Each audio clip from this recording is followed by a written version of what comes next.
Story 1. I sat there, staring at the screen of my tablet, unable to comprehend what I had just read. My fingers slid across the screen, and I read the words over and over, trying to make sense of the madness. This couldn't be true. Perception issues, a breakdown, maybe even hallucinations, anything but this. If you find yourself in the situation of reading this engraving, I sincerely suggest that you accept your impending death. If for some reason you cannot do so, remember you will not recognize the faces on the walls, even if you think you will, and if they speak to you, do not answer. I played those lines over and over in my head, unable to believe that they were written, as if some goddamn maniac had selflessly left a warning for people who might end up where I was. But I knew it wasn't just a warning, it was real. And now I held this tablet in my hands, barely containing my trembling. It was hidden in some old box in the basement of the house.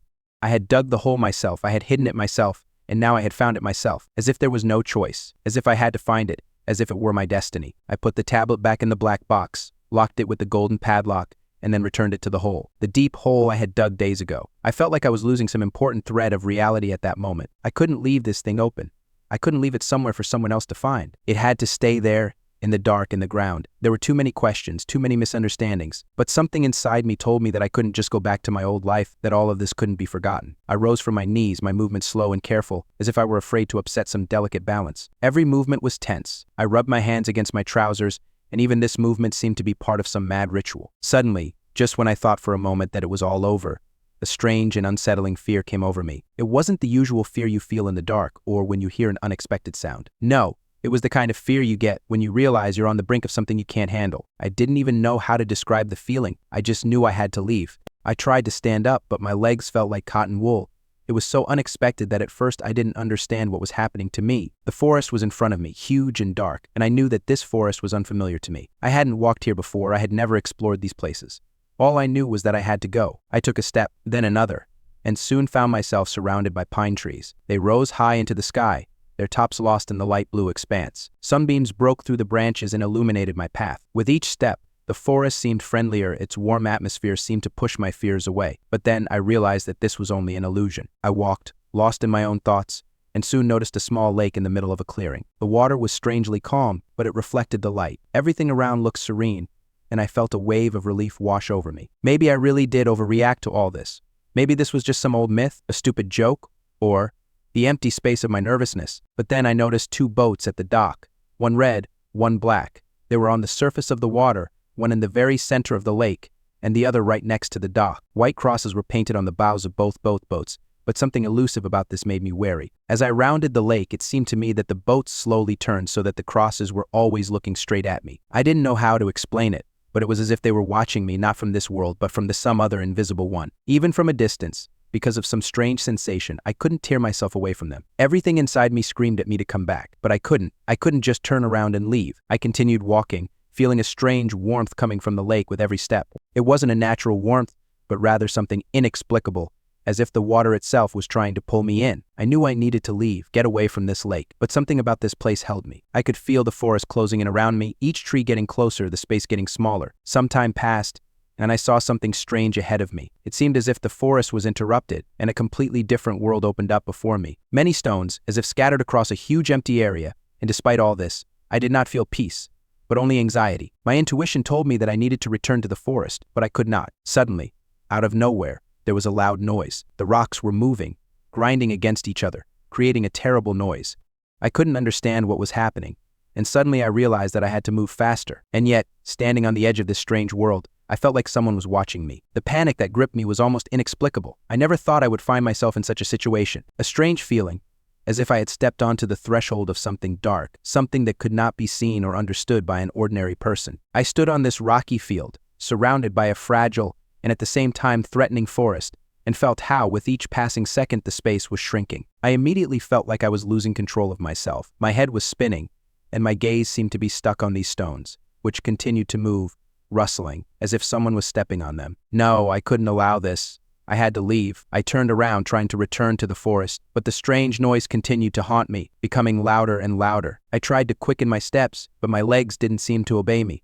Gritting my teeth, I forced myself to walk faster, feeling myself struggling to control my body. My movements became more and more jerky, and my head was racing with jumbled thoughts. This was some kind of curse, no less. How did I even get here? Why me? And most importantly, What should I do to get out of here? As I made my way through the forest, I kept looking over my shoulder. It seemed like something was following me, but I couldn't figure out what it was. The gusts of wind, the swaying trees, the rustling of leaves, all of it made up a strange music that was unsettling to me. I wanted to go home, to the familiar world where everything had its own order. But that strange tablet, those words I had read, wouldn't let me go. They were like chains, tying me to something I didn't even realize what it was. Finally, I reached a clearing that seemed familiar. I felt a little safer here, although this place didn't make me feel at ease either. I stopped and looked around. The emptiness around me was like the edge of a knife, a stretching space that wouldn't let me in.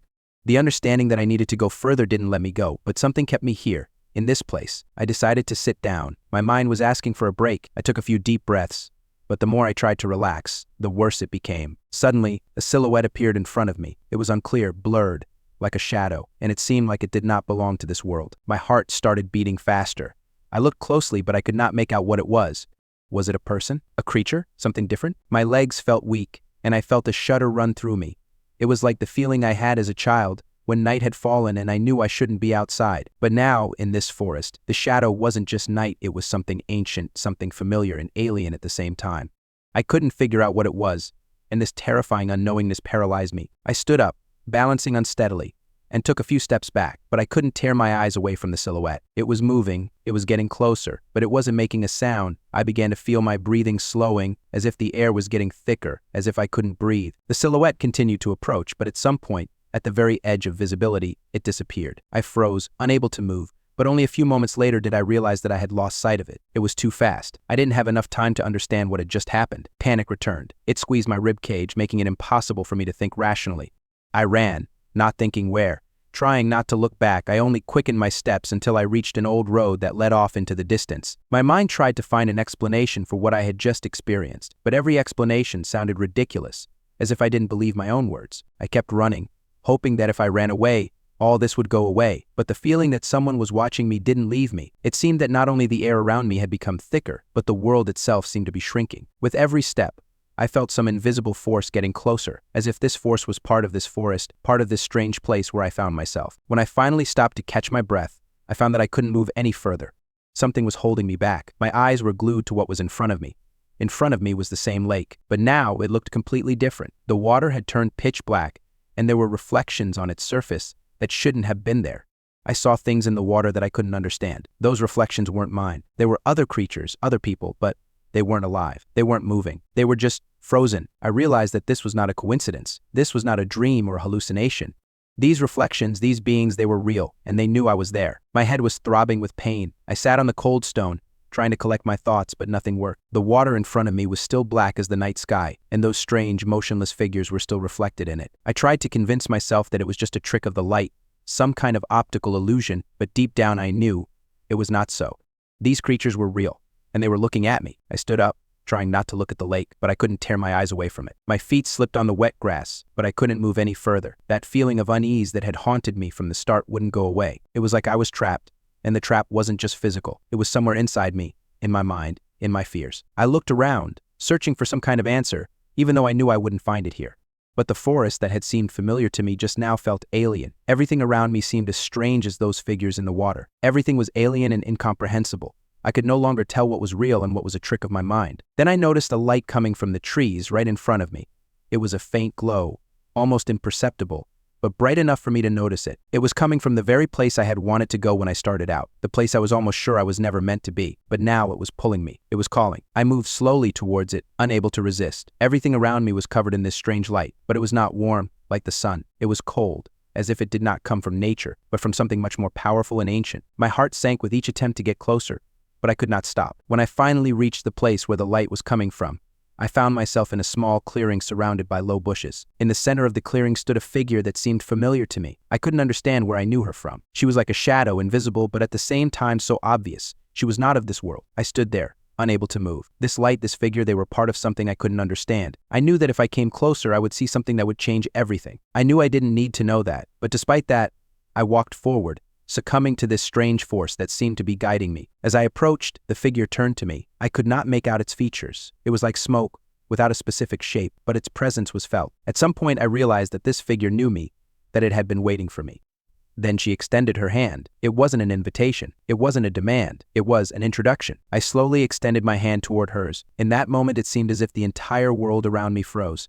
Time stood still. All sounds disappeared. I felt something cool touch my palm, as if I had touched something that did not belong to this world. And then I understood. This was not just a creature. It was something much older and more powerful. It was something that watched this world, not interfering, but always nearby. Then the figure spoke. I couldn't hear the words, but I felt them like electrical impulses in my body. They penetrated my soul, as if I were hearing them not with my ears, but with my heart. And in that moment, I realized that I was not a random participant in this world.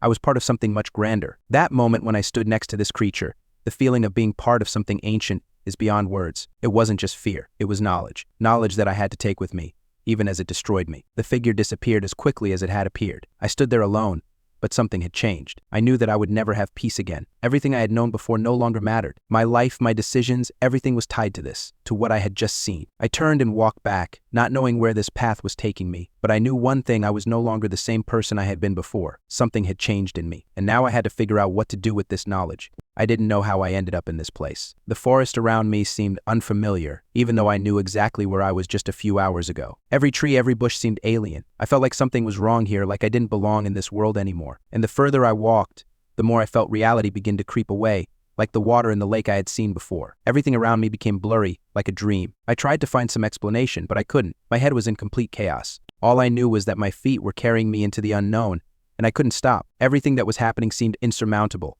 and I couldn't believe that this was happening to me at all. I didn't understand why I couldn't just leave, why my thoughts were getting confused and my feelings were becoming so strange. I remembered the figure I had seen on the lake. It hadn't disappeared from my mind. I saw it again, as if its silhouette had appeared in every tree, in every shadowed corner. Its presence was persistent, like a haunting memory that wouldn't let me rest. It was watching me, and I knew that everything that was happening to me was somehow connected to it, and maybe I wasn't ready to find out what. I reached the clearing. It was empty, but not like before. Now it seemed strange and ominous. Everything around me was dark, as if the sky had swallowed up all the light. I couldn't explain why I was here again, but the feeling that I shouldn't have come back was getting stronger. But my legs wouldn't obey, and I kept walking. And then, at the edge of the clearing, I saw it again, the figure I had seen in the light. It stood in the middle of the field like a shadow, but now I could see it more clearly. It was not a living thing, as I had once thought. It was something more than I could comprehend. Its form was as fuzzy as smoke, but there was something powerful and incomprehensible about it. I froze. My body wouldn't obey me. I couldn't look away. It was like she knew me. She was a part of something, and I felt like I was a part of it now. My heart started beating faster, and I felt tension filling my body. Everything that was happening felt important, and I knew that if I took even one step back, I would still be here. This place, these forces, they wouldn't let me go. I raised my hand. I didn't know why I did it, but it just reached out to me, as if someone in my head had said, "You must." And when I touched it, I felt an icy coldness penetrate my palm. In that moment, all reality around me crumbled. I was no longer standing on the ground. I had no sense of a body. I was part of something much older, much more elusive and terrible. "You're back," the voice sounded in my head, and I realized she wasn't speaking with words. It was like a feeling, like a fog filling my thoughts. I tried to pull away, but I couldn't. My hand was still in her shadow. I didn't understand what it meant, but I felt everything I knew begin to crumble. I wasn't ready for this. I didn't know what to do with this feeling, with this power. And I only knew one thing: I couldn't leave anymore. I was already part of this world, part of her. "You can't leave." That voice again. It wasn't a threat. It was a statement. It was as if someone were saying, "You were chosen, and you can't change that."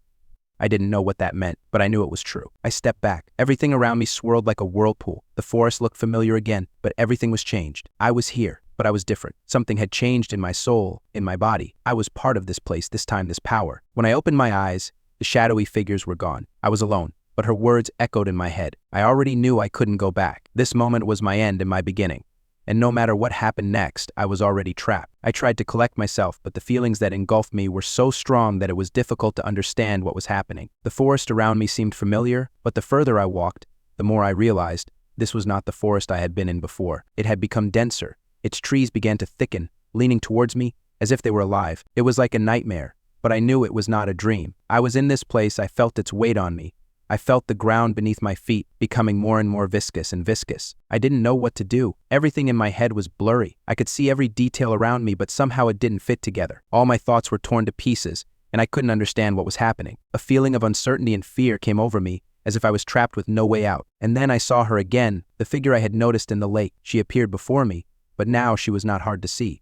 She was far away, but her presence was as strong as if she were standing right in front of me. The shadow she cast moved with me, as if she were watching my every move. I stopped. My heart started beating faster again, and I couldn't believe that I was facing this again. Everything around me was getting darker. The forest was swallowing up the light, and I didn't know where to go. It seemed like I was in another world, where everything was distorted, where time and space played their own rules. I remembered the words from the engraving I had found. If you find yourself in the situation where you are reading this engraving, I sincerely suggest that you resign yourself to your imminent death. The curse echoed in my head, and I couldn't shake the feeling. Everything around me seemed threatening. I knew I had to do something, but I didn't know what. My hand reached out again, as if I couldn't stop myself, even though I knew I shouldn't. I was reaching for the figure that stood at the edge of the forest, almost in total shadow. The moment my hand touched it, the air around me turned cold. My body went numb, and I felt the darkness that had been enveloping me begin to penetrate me. "You can't leave," the voice was in my head again, and I knew it wasn't just words. It was a reality I had to face. I couldn't leave.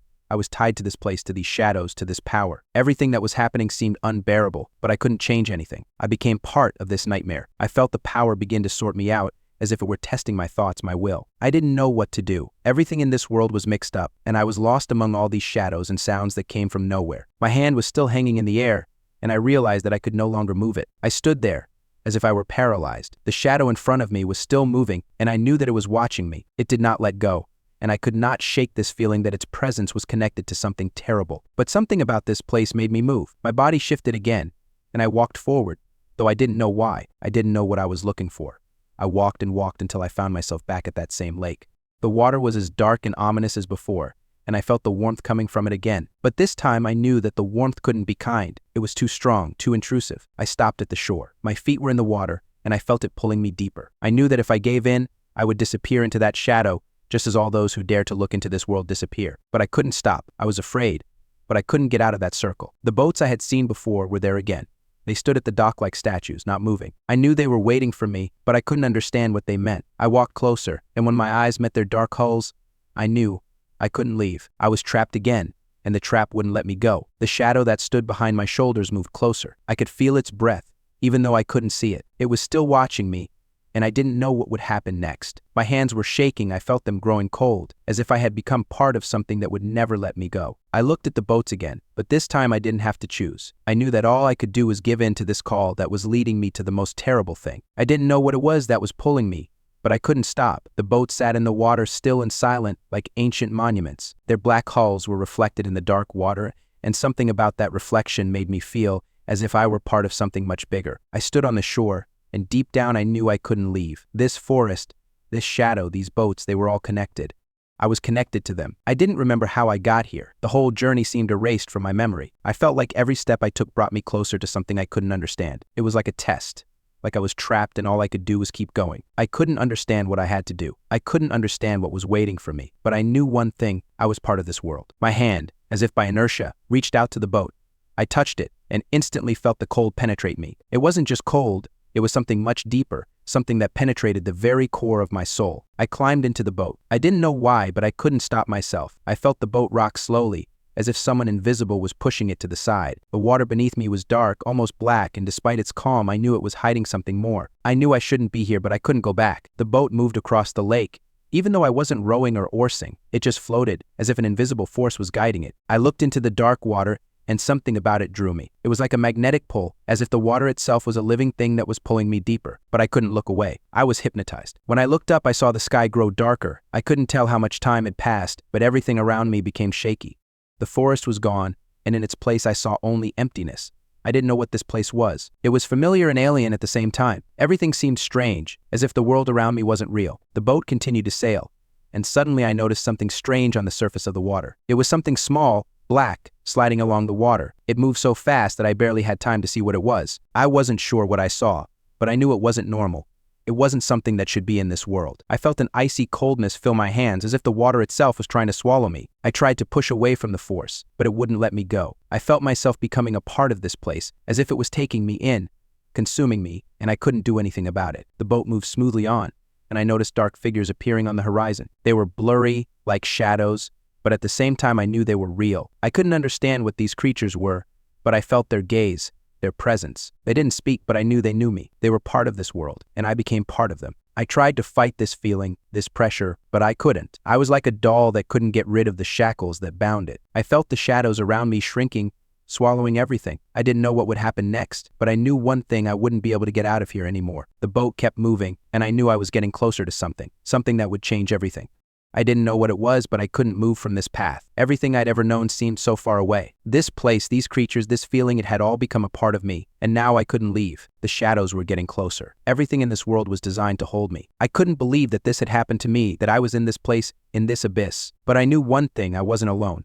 And what was waiting for me wasn't just a shadow, it was much worse. I looked at the water again. Something huge was moving beneath the surface. I didn't know what it was, but I felt it coming. And in that moment, I knew I couldn't escape. Story 2, in 2020, my world quietly collapsed. It wasn't something loud, not a storm, not a thundercloud that caught me in the middle of the day. It was a gradual disappearance. I didn't notice how the ground beneath me began to shift, how the buildings and bridges that I had so firmly taken for support began to crumble and collapse. Everything that seemed eternal to me became as shaky as sand, and in an instant, without warning, everything became empty. A decade of relationship ended in a way I could never have imagined. There were no explosive breakups, no screaming or tears, nothing dramatic. It was just like one day I woke up and realized that everything was wrong. The emotional toll I took was devastating. I couldn't find the words to express the pain that was overwhelming me at that moment. I couldn't share it with anyone because there was no one there to help me. I didn't have the strength to admit that I had lost everything that was dear to me. I can't say I didn't feel anxious, I did, but it was all happening too slowly. I was just trying to keep afloat,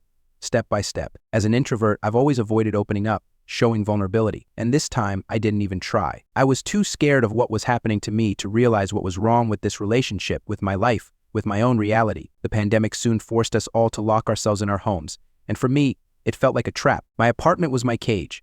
I looked out the window, but the outside world seemed inaccessible and alien. It was another life that continued to exist outside the walls of my home, but at the same time I felt like I was in an empty space, like a vacuum. The world did not stop, and I did not know how to return to myself. For the first few months, I felt like I was slowly losing track of time. My days were becoming endless cycles where nothing changed. I would wake up in the morning, do whatever I had to do to avoid falling into depression, and then go to bed. Everything was like a pattern. But something inside me, something very important, seemed to be quietly fading. I stopped feeling what was happening to my soul. At times like these, I even began to doubt whether I existed at all. It felt like I was dissolving into this world. I tried to do things to avoid thinking.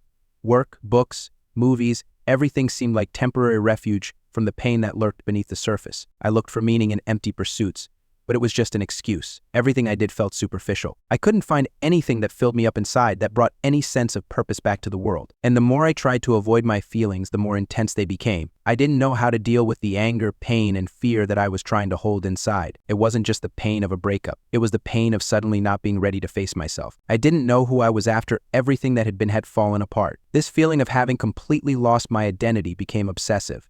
I didn't know what to do with myself or with this time that felt so empty and meaningless. The first months of isolation were a real challenge for me. It seemed like time was going too fast, and I still couldn't get out of this strange state. I woke up and met the same feelings again. It didn't leave me. It was getting harder every day. I tried to seek help, but I couldn't find anyone I could trust. I was in pain, and I couldn't find the words to express it. At some point, I realized that I needed to at least try to change something in my life. I was looking for a way to free myself from this state. Eventually, I started walking. Simple walks in the park, which seemed insignificant to me, became what helped me somehow cope with all this. In these short outings, I could get rid of my closed world a little, and although it was only a small step, it was a start. I found solace in the silence of the world around me. The leaves rustling in the wind, the sunset that slowly stretched across the sky, and the soft sounds of nature helped me to at least slightly distract myself from everything. It was my refuge, the only place where I could feel alive, albeit a little broken. It took me a while to realize that this ritual of walking had become more than just a distraction. It had become part of my healing. I was no longer trying to ignore the pain. I was learning to live with it, with what I was going through. These walks were my quiet moments when I could allow myself to be vulnerable, and it wasn't easy. But I took it one step at a time, day after day. I was learning not to run from my pain, but to embrace it as a part of me. But at that moment, I didn't know that something was waiting for me ahead that would change my view of the world again. Something unexpected, and perhaps strange, but nevertheless it became the moment that opened my eyes to the fact that healing is not always a straight path. Sometimes it is a path through loss, through emptiness, but at the end of this path you can find something important, but that was still a long way off. Several weeks had passed since I had started taking my evening walks in the park. Each time I got more and more used to this ritual, and soon it became an integral part of my day. Waiting for these minutes of calm, when I could just be myself and forget about everything that was happening in my life, became a real salvation. Walks became almost a sacred time for me, a time for reflection, for quiet meetings with myself. When I stepped onto a familiar path, it seemed to me that even the world around me became a little less heavy, a little more bearable. But one day something changed. I noticed her for the first time. She was there, as always, in the same corner of the park, in the same place where I usually passed. She was nothing special, didn't attract attention with her bright clothes or strange behavior. No, she was just sitting on a bench, reading something. She was quiet, modest, and there was something calming in her presence. I can't say that I was immediately attracted to something, but at some point it seemed to me that her presence in this park became an integral part of my world, part of my new familiar rhythm. At first, I didn't pay much attention to her. She was just part of the background, like all the other people passing by, sitting on benches or walking their dogs. But then, every time I came to that park, I noticed her more and more. She was there, always, in some world of her own, so quiet and unremarkable that I couldn't even explain exactly what it was about her that drew me to her. Maybe it was her silence, or her calm. Maybe she was somehow like me, like the version of myself I was trying to find. I started looking for her in the park, although I tried not to do it noticeably. I don't know why, but it seemed to me that if I looked at her too closely, I would break something important, invisible, that connected us in this place. I just walked past and tried to stay in my world. I looked for her with my eyes, but always restrained myself from looking at her for too long. Every day when I came to the park, something about her presence became part of my peace. We never exchanged glances, never spoke, but sometimes, when I passed by, it seemed to me that her eyes lingered on me, just a little, as if she felt something too. Maybe it was just my imagination. I didn't know what was happening, but despite that, I felt how this small presence became important to me. My life went on as usual, but these brief encounters with her filled my days with some quiet meaning, not in words, not in actions, but simply in the fact that she was there. It was a strange but beautiful feeling. I didn't look for anything more, and honestly, I couldn't explain why her presence in particular became important to me. It was like finding something familiar in a world that felt alien to me. One day, after a few weeks of seeing each other, I found myself starting to look forward to these walks. I started counting the days until I would pass by her bench again. This feeling of anticipation was strange because I never thought I would look for someone like this, even if it was just random encounters in the park. I started noticing how she looked every day. I saw her short hair, her clothes, her walk, but most of all, I noticed her silence. That silence that was as necessary to me as air. One such day, I noticed that she was not sitting on the bench as usual. I felt a slight uneasiness, as if something in my world had gone wrong. But it passed when I saw her again a few days later. This time she was sitting a little further from her usual spot, but her presence remained just as calm and unchanged. And then, at some point, unable to contain my curiosity any longer, I took a step that seemed completely inappropriate. I approached her, although instinctively I tried to avoid such steps. I didn't know what to say, how to start. I wasn't looking for communication, but it was unbearable to pass by her without making at least some kind of gesture. My words seemed so awkward to me when they came out, complimenting her short hair. It was strange, even for me. I immediately regretted my actions, feeling how awkwardness filled my entire body. She smiled, somewhat reservedly, and gratefully accepted the compliment, but still remained as calm, as detached as always. The next day I came again, and it felt as if nothing had happened between us.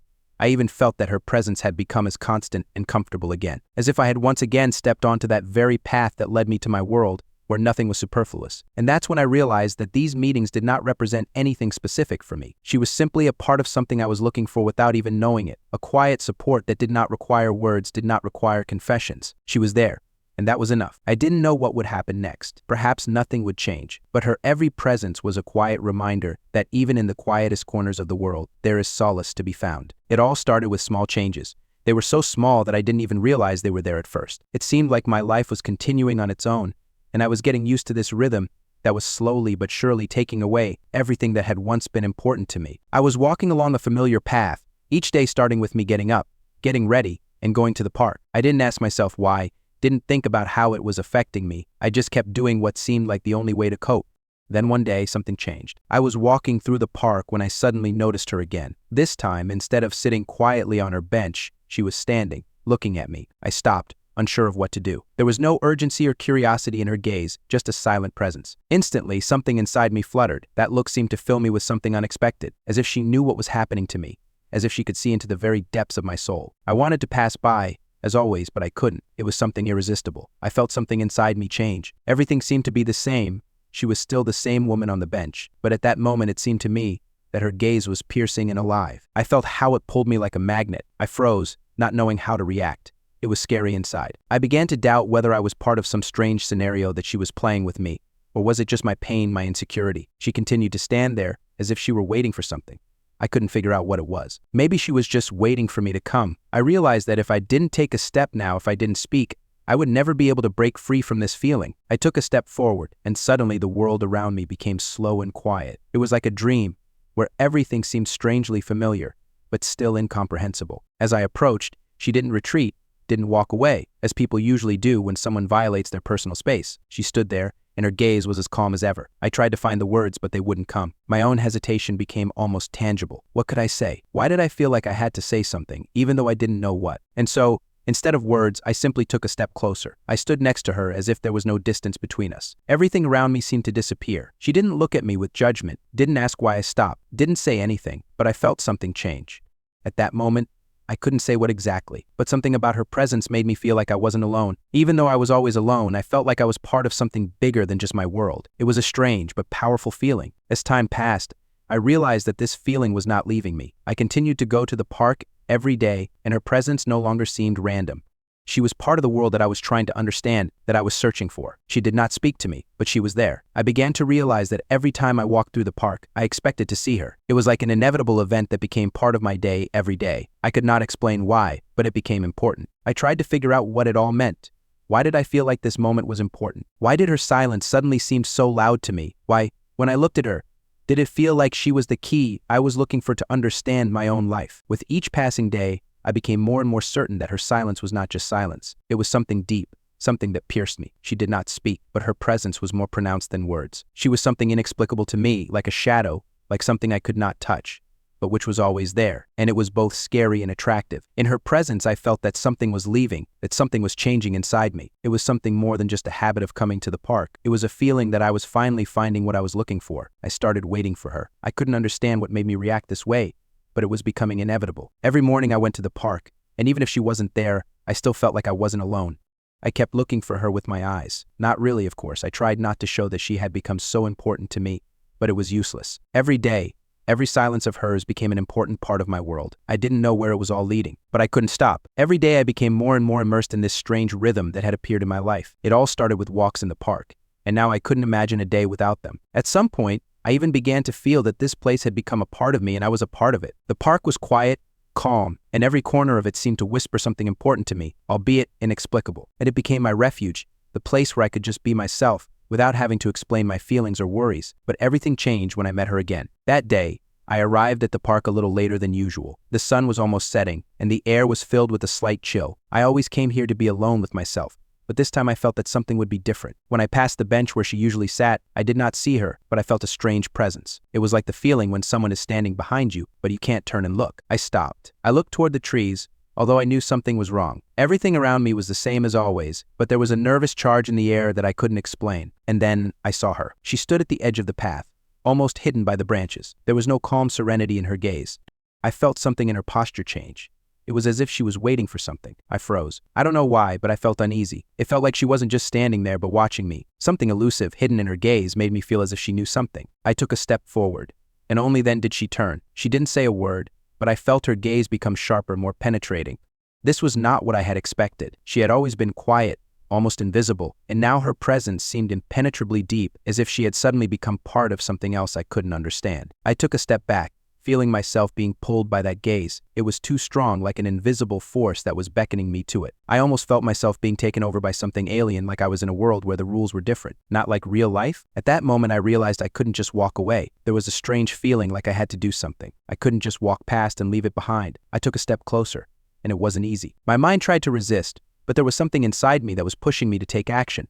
I walked towards her. As I stood before her, her silence became heavier. I couldn't figure out what was wrong. I felt my legs start to shake again. I opened my mouth, but no words came out. All I could do was stand there, trying to cope with this strange feeling. She didn't say a word. She just looked at me, and I felt something in her gaze that was hard for me to place. Not anger, not discontent. It was something else. It was as if she was looking not at me, but through me. As if she was searching for something that I myself was not aware of. I didn't know what was happening, but at some point I felt my hands starting to get cold. It wasn't just a feeling of cold.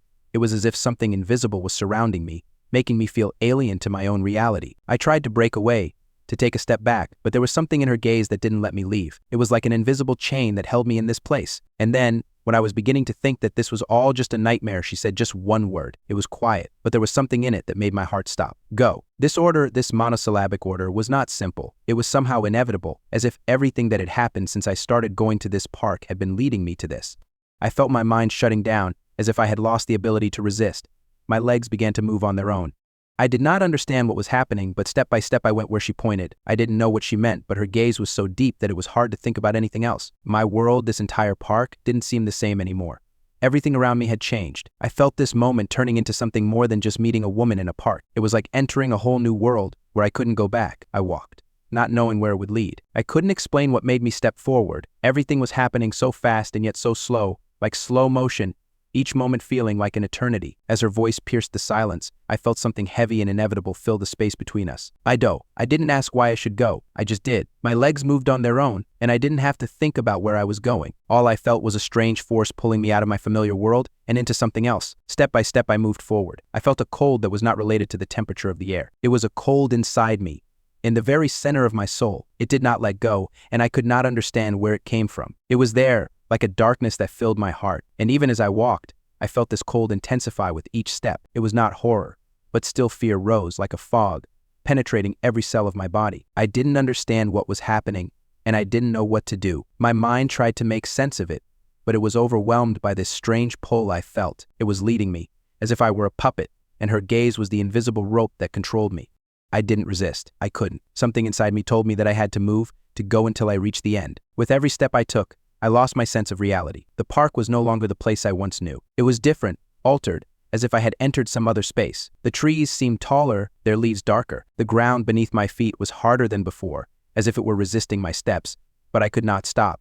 Time here was different, not like in the ordinary world. I felt my senses fading, my perception of the world changing. Everything was becoming strange and familiar at the same time. She walked beside me, not making a single unnecessary movement. She didn't speak, didn't tell me where to go. Just her silence and her presence guided me. I tried to follow her movements, but it was difficult. Everything happened so quickly, and at the same time so slowly. I tried to understand why I allowed myself to follow her, but I couldn't find the answer. I can't say exactly how much time passed before we came to that place. When I looked around, I realized that I was in the very clearing that I always avoided. I never went there because this place made me feel uneasy. I always felt that something here was not as it should be. And now I was standing here, in the center of this clearing, surrounded by a tall, dark forest. There was silence everywhere, complete and dead silence.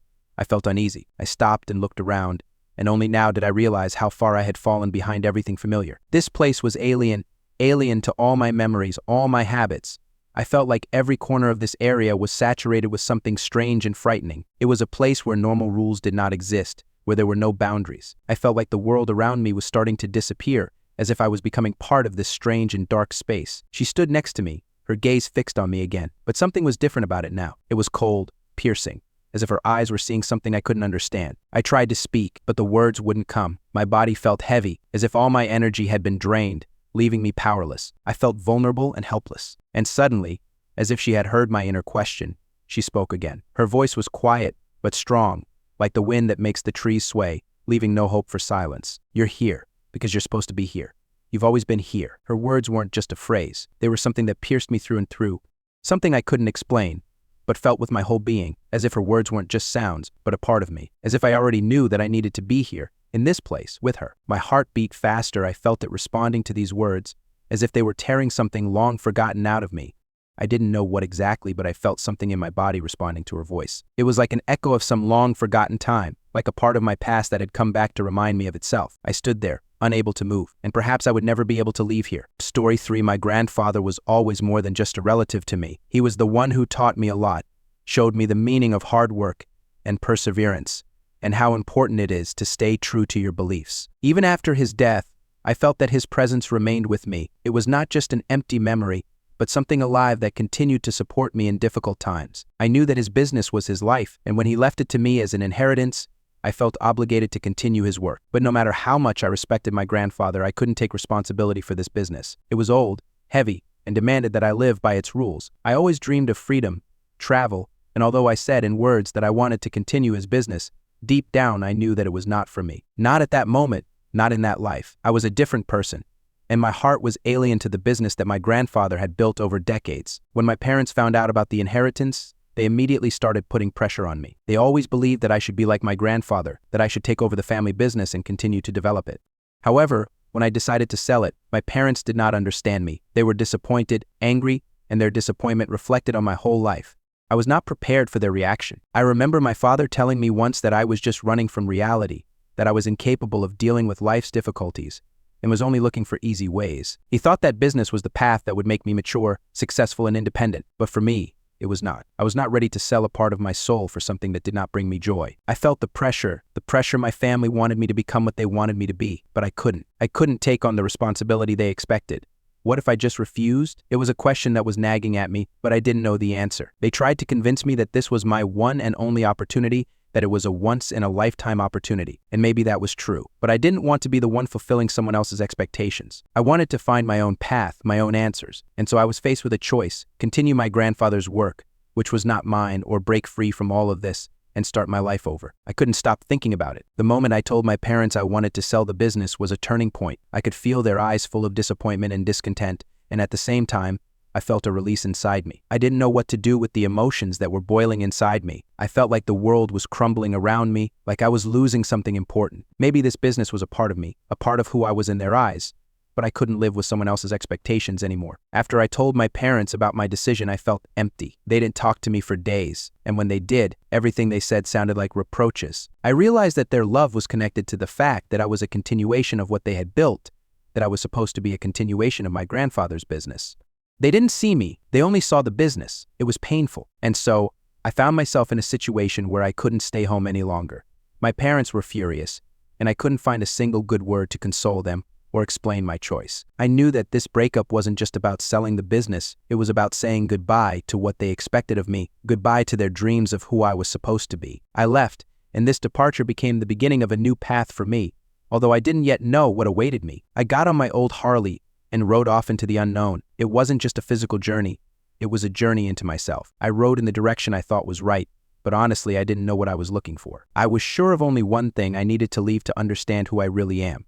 Not a son or a grandson, but a person who decides his own destiny. Life on the road seemed like the only way to escape the pressure that was pulling me back. When I faced the choice, it felt like I wasn't just running from something. I was searching for answers to questions I didn't know, and as I sped down the highway, I felt like every kilometer was taking me further away from the past. I didn't know what lay ahead, but I felt like this was the only way. I couldn't go home, I couldn't give in to the pressure.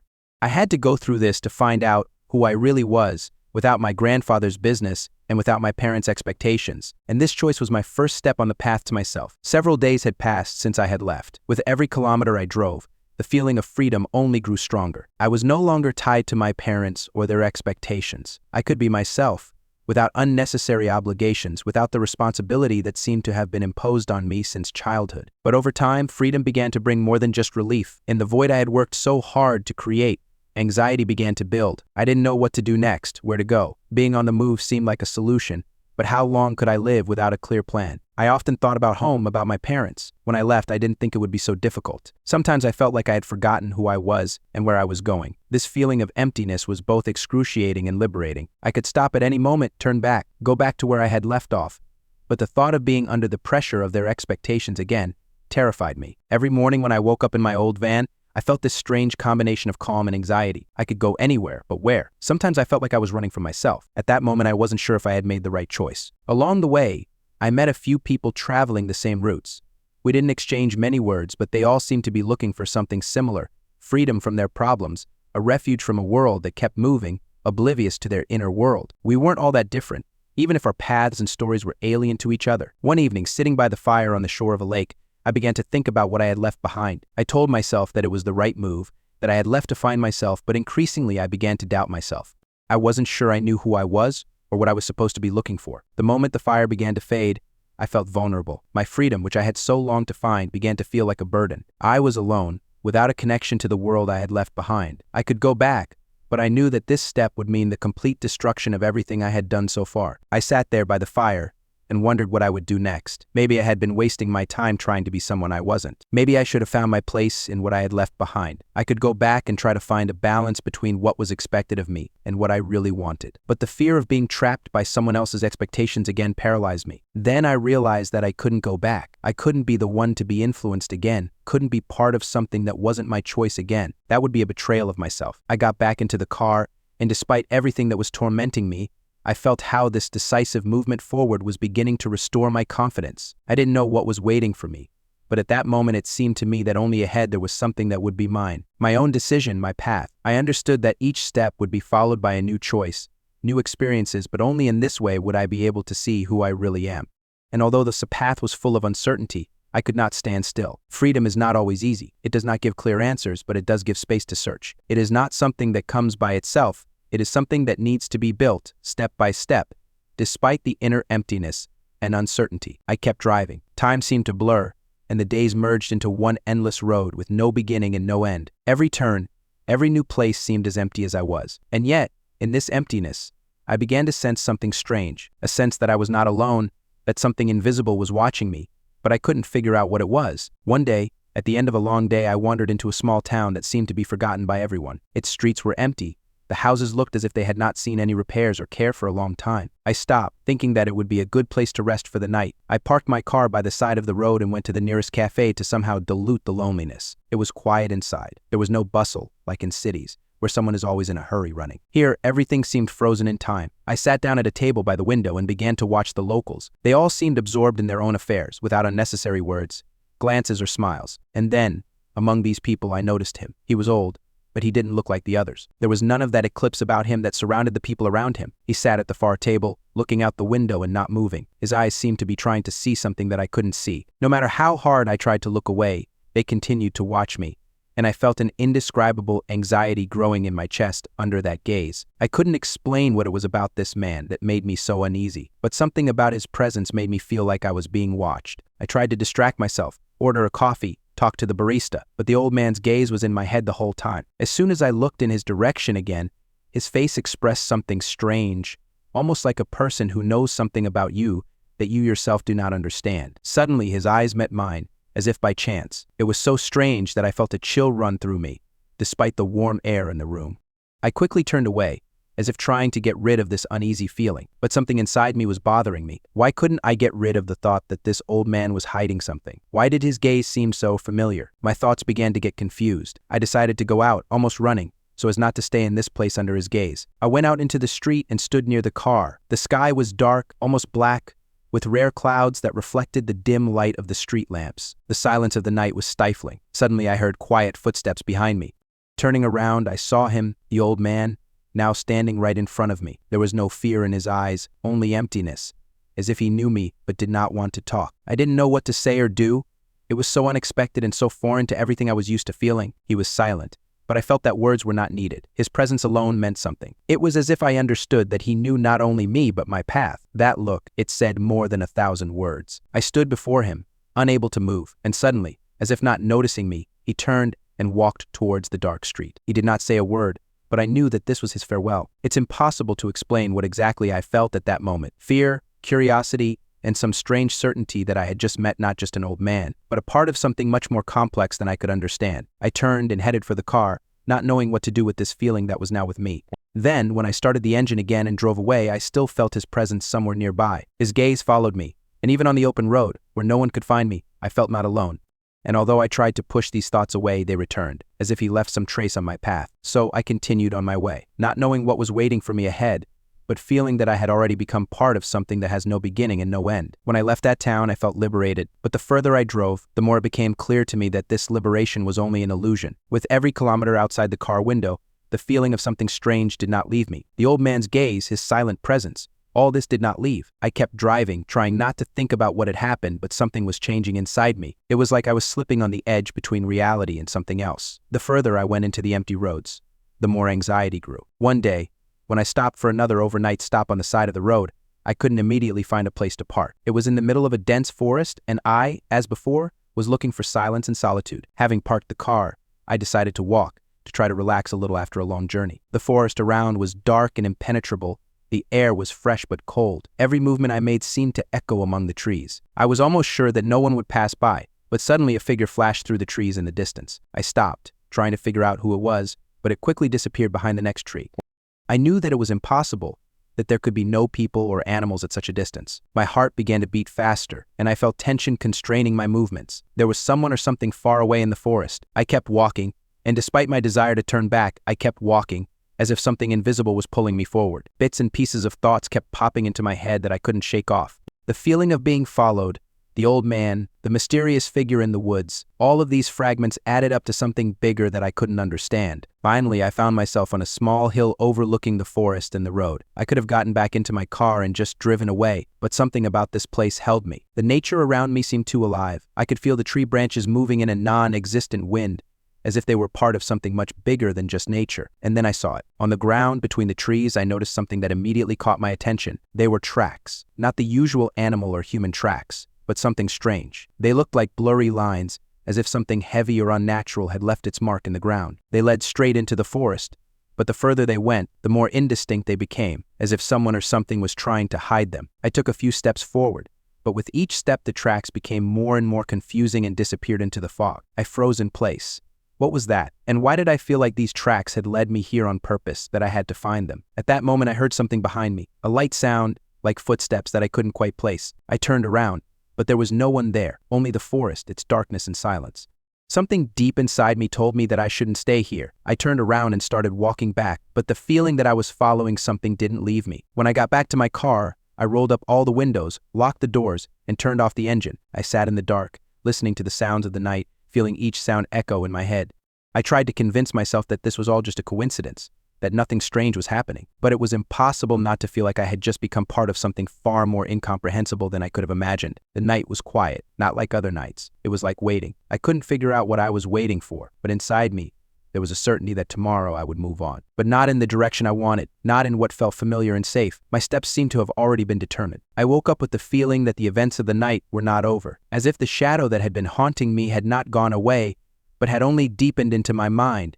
The dream was restless, filled with strange images and sounds that did not give me peace. I found myself in that same forest, only now, instead of empty trees and silent silence, there was noise, unclear voices, rustling sounds, footsteps that I could not find with my eyes. The forest had become alive, as if it knew more about me than I did, and in the midst of all this I noticed a figure. The same old man. His face was distorted, but in his eyes, as before, there was a misty confidence. He did not speak, but his gaze was like a command. "You must follow me." I woke up, abruptly and with a squeeze, as if someone had woken me up at the most terrible moment. My whole body was in a cold sweat. I sat up in bed, and the same fear that had gripped me in the forest when I found those strange tracks overwhelmed me. I quickly looked around, but everything seemed normal. My car was parked on the side of the road, the fog was still hanging in the air, and the road was empty.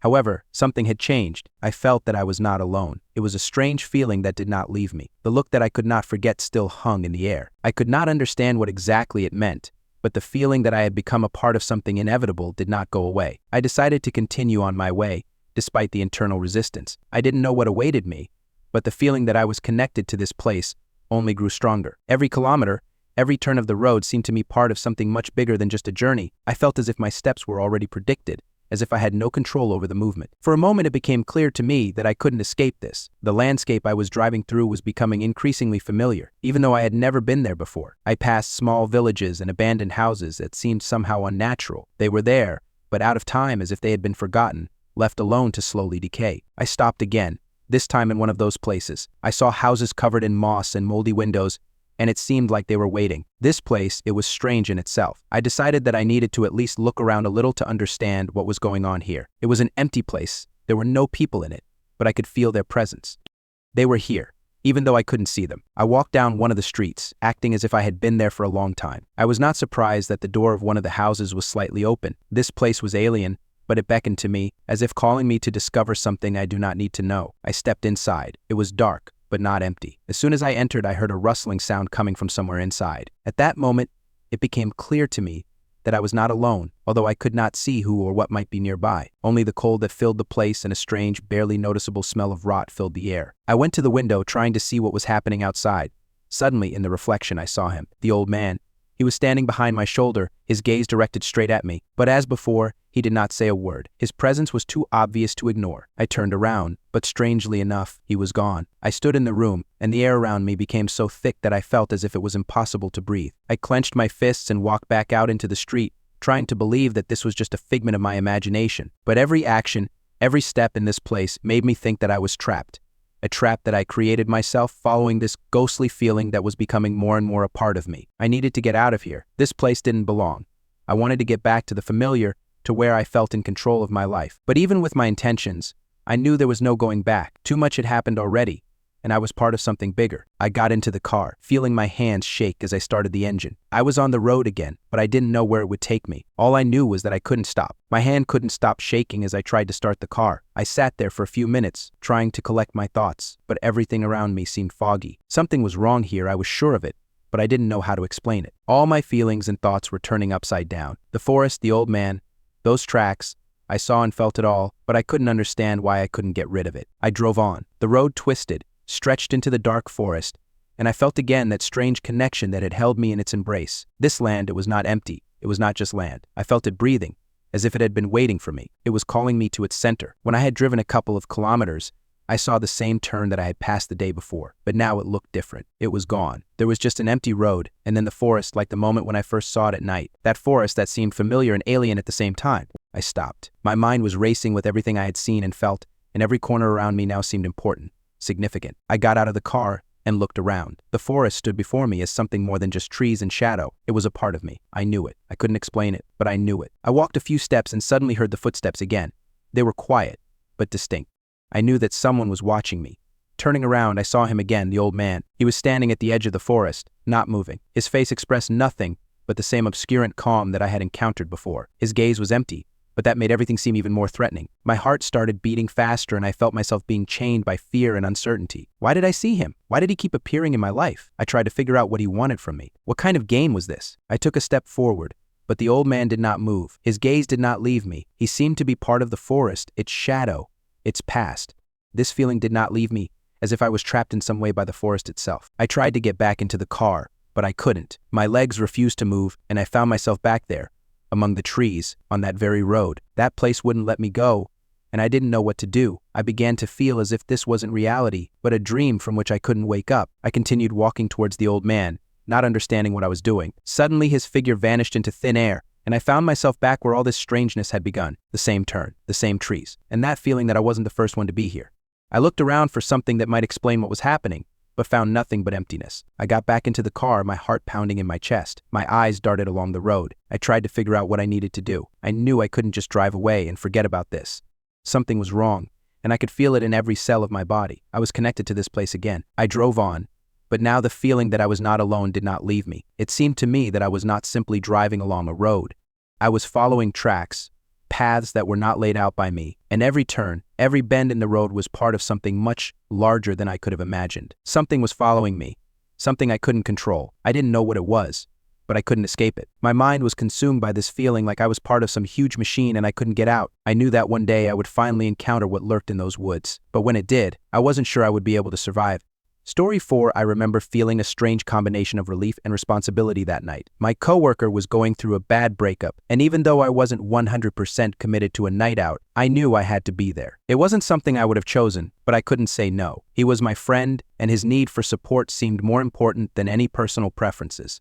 I was engaged, and my fiancée knew about my plans. We'd long ago agreed that if I ever decided to go out with a friend on a night like that, it was important to keep in touch, be available, and respond to messages. She was okay with it, as long as I was in control. As soon as I met my friend at the bar, I immediately noticed how he looked, a little empty, nervous, with eyes full of recent experiences. He tried not to show how hard it was for him, but it was still obvious that this night was more like a test for him than real fun. He did not know what he wanted, but at the same time he was craving something new that would help him forget. I knew that I would have to take on some of this burden. In such moments, I felt how important it was to support my friends, not to let them be alone with their grief, which alone could develop into something unbearable. I was there to help him unwind, and my job was primarily to show up at his side at the right time, to talk to girls who might interest him, and to be his partner in the social world he now found difficult to navigate. The point was to give him a chance to relax, to step out of his comfort zone, to feel alive, if only for a few hours. Of course, I couldn't replace what he had lost, but I could make the evening a little less painful. The bar was loud, with bright lights and music that was more like background noise than anything that could influence the atmosphere. I never liked such places, but now it seemed appropriate, not too serious,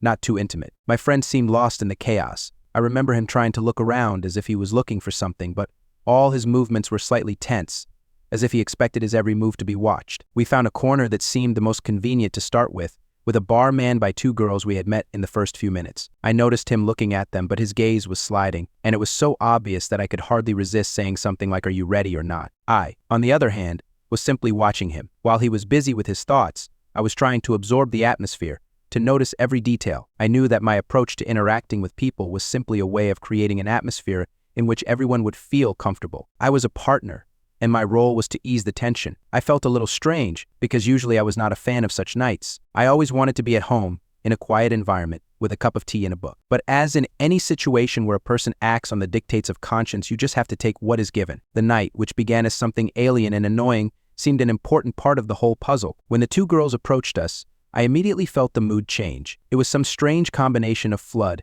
and lightness, as if we were all on the same wavelength for a moment. My friend even tried to stand up at one point, as if he were re-preparing himself for the conversation, but I stopped him with a look. He had a chance, but he had to be ready. Meanwhile, I started a conversation with the girl who approached me. She was nice, but I noticed that her manner of speaking was a little forced, as if she was following established rules of communication, as if this was a top-notch service. Every word she said sounded as if she was on duty. It was standard politeness, but behind it there was a cold calculation. I was well aware that she was simply doing her job, perhaps without even realizing it. I wondered what role she was playing in this situation. The feeling that she was simply performing a task made it difficult for me to relax, but I continued to make conversation. My gaze periodically moved to my friend, who seemed to be increasingly removed from reality. He was giving in to subtle hints, but his shyness still got the better of him. Then I wondered if she was also playing the role of her friend's partner and trying to keep me here to prevent her companion from leaving. Maybe she was worried that if I disappeared, my friend would be alone and would have no idea how to continue the conversation. This could have been the beginning of me asking her directly, "Are you going to be a partner today?" Of course, not in the way she might think. I just wanted to know if her intentions were as simple as mine. It's always weird to think about how complex and layered human interactions are, especially in situations like the one that happened that night. My friend and I were sitting at a bar, and the atmosphere was electric, loud conversations, music, flashing lights. He was trying to relax, but I could see his mind wandering and the tension in him not fading. He was going through a breakup and his nervousness was palpable. Even though I was there to support him, I knew it wouldn't solve his problem right away. To be honest, I didn't particularly want to be in this place. The bar was alien to me. I always preferred the silence of home, books, or evening strolls along deserted streets. But I knew I couldn't leave him alone at such a moment. I was his friend, and if I promised to support him, I had to do it despite my own preferences. My friend seemed tense and didn't know how to properly start a conversation with the girl sitting next to him. His eyes were sliding over them, and it was obvious. It was as if he was hesitant to make the first move, although he probably wanted to. I decided to take on some of this work. After all, my role was simple: to be there, to create an atmosphere in which he would feel a little more confident. A couple of minutes later, two girls approached us. I felt myself getting carried away by this moment. The conversation started easily. My friend had already turned his gaze to one of the girls, and I noticed that she was clearly aiming at him. She had a bright cowboy hat, and at some point she gave it to him, and it looked quite funny. It was immediately clear that there was some kind of contact between them. His eyes shone a little, and despite all his hesitation, he already felt more confident. I started a conversation with the girl who approached me. She was pretty, but something about her manner of communication was alarming. Every word she said sounded like a phrase from customer service, and I couldn't shake the feeling that she wasn't genuinely interested in me, but was simply playing her role. She wasn't cold, but her politeness was so forced that it created a strange distance between us. I tried to find some moment to make the conversation more natural, but it didn't work. At first I thought she was just watching her friend, watching how he was talking to another girl, and that could be the reason for her behavior. Maybe she was worried that if I left, my friend would be left without attention, and that would disturb her partner. I realized that I couldn't continue this game of politeness, and something had to change. Once that thought occurred to me, I decided to approach the situation a little differently. Realizing that we were both probably feeling some tension, I decided to break the pattern. I simply asked her, "Are you going to be my partner today?" Her face was puzzled. She clearly hadn't expected such directness. I continued, "I'm going to be my friend's partner. I'm actually engaged." I wondered how she would react. She was silent for a second. Then her face suddenly broke into a genuine smile and she laughed. It was such a light and real laugh that I realized that perhaps she truly appreciated my frankness. Everything about her changed somehow at that moment. She relaxed, and her manner of speaking was no longer so formal. We continued the conversation, and everything became much more natural. It was weird because before I said those words, we had barely had any real interaction. It was all on autopilot, like we were performing social roles without any real connection. But once I said I was engaged, it was like something clicked. We started laughing, talking about our interests, and it even turned out that we had a lot in common. We were both the same age, and at one point we even found out that we shared the same birthday. It was funny and unexpected. However, despite the conversation becoming more lively, I noticed that my friend was still holding back. He was certainly trying to be involved, but his nervousness and lack of self-confidence were obvious. I noticed that his efforts were moving with much more difficulty than they should have been. He seemed to want to continue communicating with the girl, but all his attempts were cut off at the very beginning, as if something inside him did not allow him to relax. He clearly did not feel confident, and this, of course, affected his behavior. Still, I noticed that even though he hadn't made any progress, it had been a step in the right direction. At one point, I even thought that maybe this meeting wouldn't bring anything amazing, but at least he was leaving with at least a small sense that things weren't so bad. And he didn't leave empty-handed. He had a cowboy hat, which had now become a symbol of some small but pleasant success that he might have needed. This evening was not something grand for us, but in my opinion, it showed the importance of simple things, mutual understanding and support. In fact, everything we do for each other, even if it is just an evening at the bar, can leave a mark and influence the future. As we started to leave, I noticed that the atmosphere in the bar had changed a little. It was strange, but I felt the tension drain from my friend. He was still nervous, of course, but it was not so noticeable now. He was still a little withdrawn, but I saw him catching the glances of the girl in the cowboy hat he had just been talking to. The hat, by the way, was some kind of strange symbol, a gift she had left for him, although we both knew that it was most likely just a joke. But somehow this feeling remained with him. Even in this small detail, there was something important. He may not have known it, but he had a reason to smile. I was distracted from my thoughts a little when I noticed that the girls we were talking to suddenly began to look at us more attentively. One of them, with whom I was talking, was clearly more interested in my friend than in me. It was evident in her gaze, in all her movements. At some point, she even leaned slightly in his direction, and I couldn't help but notice how it looked. My friend, no matter how hard he tried, couldn't hide this relief, something that was especially important to him now, no matter how small and insignificant it was. But then I noticed that this evening turned out to be a little easier for him than he expected. For me, the encounter as a whole left me with a strange sense of ease. It wasn't as tense as it might have seemed at first. Even though I was constantly making sure to keep the conversation going, I always knew that it didn't matter what we were talking about. I was with a friend, and that was enough. But the more time I spent with the girl I was talking to, the more I realized that there was something else going on here that couldn't just be a coincidence. She was attractive, no doubt, but what attracted me most was her demeanor. At first, I thought she was being too formal. Every response she gave seemed like it was written in a communication manual. It sounded a little mechanical,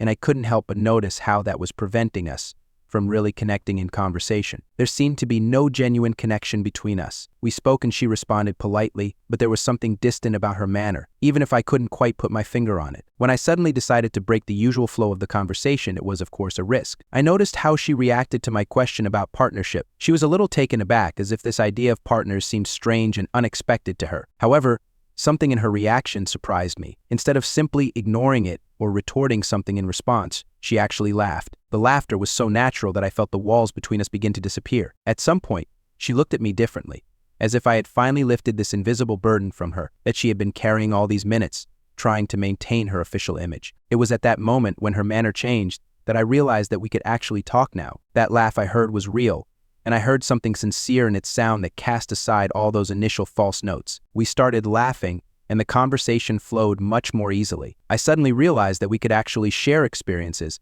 and maybe it wouldn't be as superficial as I thought. Meanwhile, my friend was still there, in his room with his cowboy hat. I could hear him trying to continue the conversation with the girl, but I knew it was not easy for him. His anxiety and self-doubt, as always, played a role. I could see how he was searching for the right words, as if he was afraid of saying something wrong. I could read in his eyes how difficult it was for him to do simple things like flirt and talk to girls. He was preoccupied with himself, and I knew that this tension would not allow him to move forward. But I also knew that despite his shyness, he was still here, in this situation, and that might already be a significant step. I looked at him, and in that moment, watching him open up a little, I realized that the whole evening had not been in vain. He might not have gotten everything he wanted, but he still had a chance to feel alive and important, and there was something valuable in that. At that point, I wasn't even thinking about making this evening something special for myself. I was there for my friend, but what happened added not only joy to the evening, but also depth. I felt like this ease of communication could finally become part of his new start. As my friend and I finally started to leave, I felt the tension that had been building between us all evening finally begin to subside. He was more relaxed than before, and although there was still uncertainty in his eyes, I knew that in some way the evening had helped him. All he needed was to feel a little more confident, to know that there were other people he could talk to without fear of being judged or rejected. He didn't seem as lost as he had been in the beginning, and that was the biggest achievement for him. I turned back to the girl I was talking to and noticed that she, in turn, had changed a little. The artificial politeness in her behavior had disappeared, and she began to act more naturally, as if she had gotten rid of some internal barriers herself. She was truly alive, and not just following some established model of communication. And suddenly I realized that I, too, was interested in getting to know her better, although initially it seemed that this would just be a standard evening with empty conversations. As we continued to talk, I noticed how everything we talked about became more meaningful to me. We discussed small details, how her day had gone, what she thought about what was happening in our conversation. It was like a free-flowing thought, not locked into any standards or mandatory questions. My brain, usually fixated on controlling situations, relaxed, and I began to enjoy the moment. On the other hand, I still couldn't stop thinking about my friend. I could see that he felt something, even if he couldn't always put it into words. I knew that he was holding something important inside, something that couldn't be said directly. But his presence, his attempts to understand what was happening around him, his quiet observation, all of this was enough for me to feel that he was not alone in this. While my girlfriend and I were discussing some nonsense, moments from the past were scrolling through my mind. A moment when I was in the same situation, when I felt like the world was collapsing around me, and I didn't know how to find a way out. And I immediately remembered how my friend supported me then, how he was there when I was having a hard time. I didn't forget these moments because they were helping me now, when I had to be his support. I continued to watch him with my eyes, trying to read his state. He was sitting a little to the side, but I saw that he was listening, that he was interested. He was not disconnected from the process. I noticed a slight wariness in his eyes, but it wasn't the same kind of anxiety he'd had when he'd walked into the bar. His face looked more open now, more confident. This might have been the first step. And even though I didn't know exactly what was going to happen next, I felt like this evening had been important to him. He'd come here for a reason. He'd been here with me for a reason. This bar had become a kind of temporary refuge for him, a place where he could stop thinking about what was going on in his life, not worry about the breakup, but just be part of something bigger. At that moment, I realized that for me, this was not just going out with a friend, but something much deeper. I realized that this was also a way to help myself. Maybe I always thought that my relationship with my friend was just an exchange of support, but now I realized how important it is for me to feel that I can be useful to others too. It's not just helping, it's being there and sharing your confidence. I looked at the girl again. She had a slight smile, and her eyes no longer looked wary, as at the beginning. She relaxed, and I saw in her gaze not only interest, but also some understanding. I could not understand what she was thinking, but I liked this feeling of her sincerity in this conversation. We began to communicate more and more easily, and I was pleased that I could be a part of this evening, not only supporting a friend, but also meeting something new for myself. We continued talking, but my thoughts returned to my friend. I sensed that he was in a good place, that he had gotten something out of it. It wasn't something big or meaningful to anyone else, but for him, this evening could be the first step in his recovery, and maybe I could even help him, just by being there and listening. As we finally left the bar, I noticed my friend smiling at his new cowboy hat. It was funny and slightly ridiculous, but in that simple detail, I felt like his world had changed a little. And maybe that was what he needed most, not a solution to all his problems, but just a moment when he felt like he could be himself again, at least for a little while. As my friend and I walked out of the bar, I felt like everything had gone smoothly. This had been a big night for him, and while he hadn't made any big moves, it was clear that something important had happened in his mind. He walked out with an ease in his movements and a smile on his face, which was very different from the guy who had come in there consumed with his thoughts about the breakup. I tried not to think about how I was going to make sense of all this. I could still hear that small conversation with the girl, which had suddenly become more than just pleasantries. She hadn't been just polite or distant, as she had seemed at first. When she changed her tone, when she opened up, when we actually started talking, I felt like I'd solved a mystery. Or maybe it was just the sense of human contact that I'd been missing for months. I was engaged, and that should have been enough, but that night I realized how important it was to just be alive in conversation, not just playing a role. Lost in thought, I stepped outside. The cool night air greeted me with a light breath, and I took a deep breath. There were too many thoughts in my head, and I didn't know how to organize them. Why did I miss this feeling? Why, even after all the effort I put into my relationship, did I sometimes feel like something was slipping away? I tried not to ask myself these questions, knowing that the answer wasn't that simple. I didn't really know what was going on, what I needed, what was important to me. I always thought that emotions were just something I had control over, that I could direct where I needed them. But suddenly I realized that it was all much more complicated than I could have imagined. My friend walked alongside me, and I glanced at him again. He seemed calmer than he had at the beginning of the evening. Although we hadn't spoken about it, I knew that this had been a big moment for him too. He might not have realized it completely, but for him, this evening had been more than just a fun night. It had been a small step forward, a step toward feeling like a normal person again. And I didn't need him to thank me.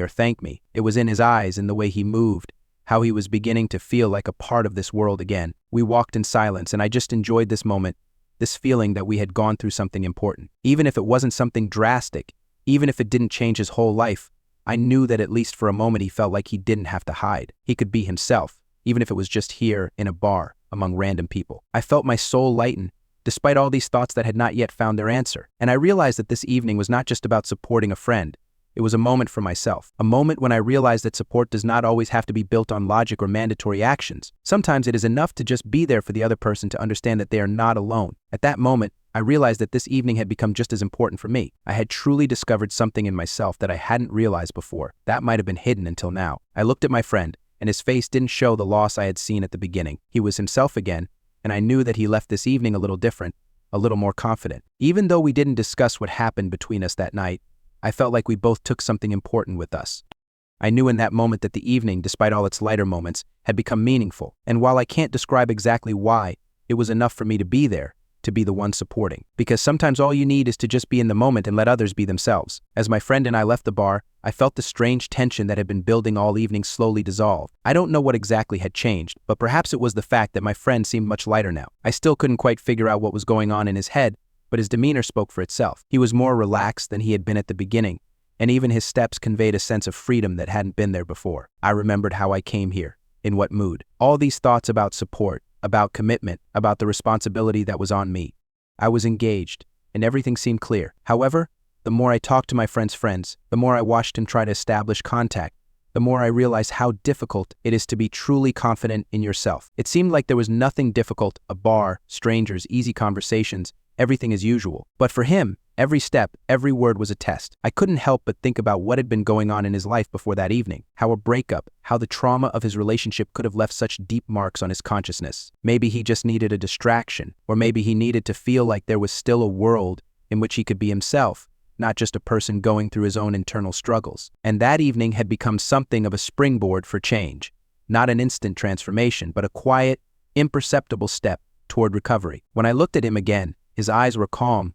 He didn't seem so lost anymore. There was something different in his gaze now, a confidence that seemed even strong for a second. Of course, this wasn't the final solution to all his problems, but I could see how his inner state was changing. It was something more than just the embarrassment and awkwardness that I had noticed in his behavior before. I looked at the girl I was talking to and noticed that she wasn't the same either. The formal politeness with which she had started the evening was gone.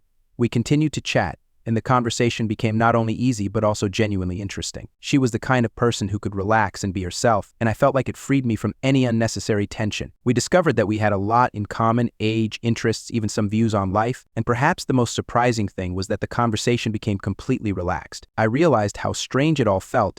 It seemed like just an evening at a bar, but in fact, for me it was something more. It was a moment when I felt how important it was to be myself, how important it was not to hide my true essence behind formalities and pretensions. I was engaged, but for some reason I suddenly felt that communicating with this girl was not something forbidden or wrong.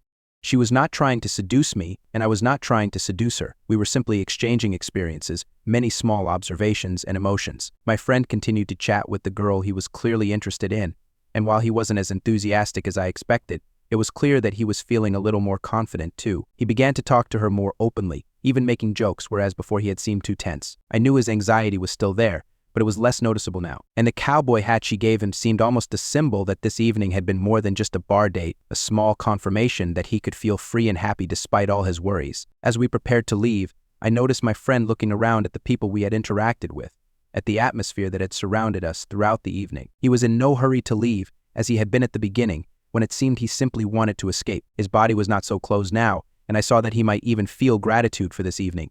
I knew that this moment, although not a global event, was still an important step forward for him. We walked outside, and I felt the evening winding down, leaving behind a strange sense of satisfaction. I was glad I was able to be there for my friend, but at the same time, it became clear to me that I had learned a lesson, too. Sometimes just being there, giving someone space, supporting them, is more important than trying to offer solutions to their problems. And perhaps that was the main revelation of the evening. Not everything always needs to be solved. Sometimes it's enough to just be there and let others find their way. Either way, we left that evening a little different, a little more confident, and perhaps that was enough. Story 5. I lived with him for 3.5 years. We started dating when I was 25 and he was 27. Over the years, a lot has happened in our relationship, but something has changed. We were a good couple, almost perfect by my standards. We saw many things the same way, we had many common interests, we even became friends quickly. We both valued privacy, but also loved spending time with those who were important to us. It seemed like we were in harmony. He and I were equally suited to each other on almost every level. And of course, we discussed marriage and engagement, made plans for the future. But there are also things that are not talked about at the beginning of a relationship. Things that are hard to discuss, but that you will definitely understand when you start to be intimate with someone. We started our relationship with an important conversation. He told me that he had a hard time coming during sex, and that this had been the case in both of his previous relationships. I appreciated his frankness, because it meant that we were starting to build a relationship on honesty from the very beginning. This did not scare me. I did not expect everything to be perfect, but it was important to understand that it was not my fault, that I could calmly accept his difficulties, and not worry that I was not good enough. I tried to get used to this peculiarity, to the fact that our sex life would be a little different. Time went by, and everything seemed to be fine. He told me that he didn't feel pressured, that he didn't have to do anything to please. I also felt that I was trying to do everything to make him comfortable, and despite his difficulties, I accepted it as something temporary that could be solved. I felt that this should not affect our relationship. Sex is not the only thing that makes a couple happy, and I believe that if we supported each other in this, everything would work out. However, over time, something changed. Perhaps it was gradual, but I couldn't help but notice that with each passing month, sex became less frequent and his attempts were more restrained. He still couldn't finish, and we both understood that it wasn't his fault. He said he felt guilty, but I always tried to calm him down. I repeated that it wasn't that important to me. I was ready to support him,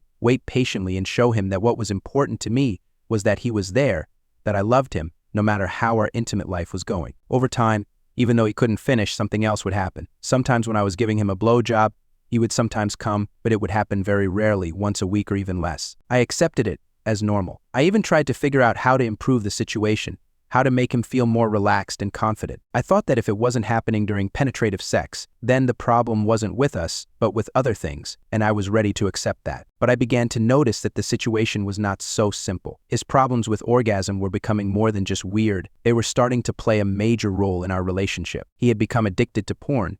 It was weird to me, but at first I thought it was just a habit. He would say he couldn't get off without watching porn, and again I tried to take it easy. I didn't think it was a big deal. I was okay with people watching porn as long as it didn't interfere with their relationship.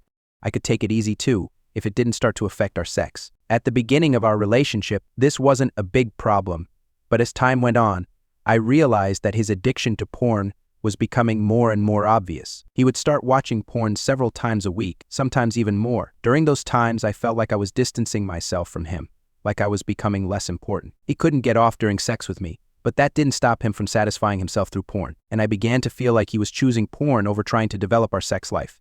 This didn't just leave me unsatisfied, it made me feel unfairly ignored. I tried to talk to him about it. I asked him to take a break from watching porn so we could focus on our relationship. I wanted to help him, believing that it could improve our sex life. He agreed. But here's the catch: I tried to support him and even tried to have sex with him more often, maybe even until I started to feel tired. I hoped that this would change something, that he would feel a difference, that his problems with orgasm would gradually go away if we tried. But when I realized that he continued to watch porn when I was not home, it became clear to me that his promises were false. At that moment, I felt betrayed. I was so hurt that not only did he not solve his problem, but he also deceived me. Everything I did not lead to changes. I was on the verge of starting to doubt that it was possible to change anything in our relationship if he continued to do what he himself promised to stop. When I realized he was still watching porn despite our agreement, it was like a punch to the gut. I sat in my room, staring at my phone, trying to figure out what was going on, and his texts about it didn't bring me any relief. He kept promising again that he wouldn't do it anymore, but I knew I couldn't trust his words because I had discovered he was hiding it from me. I felt all my faith in his sincerity crumble. At that moment,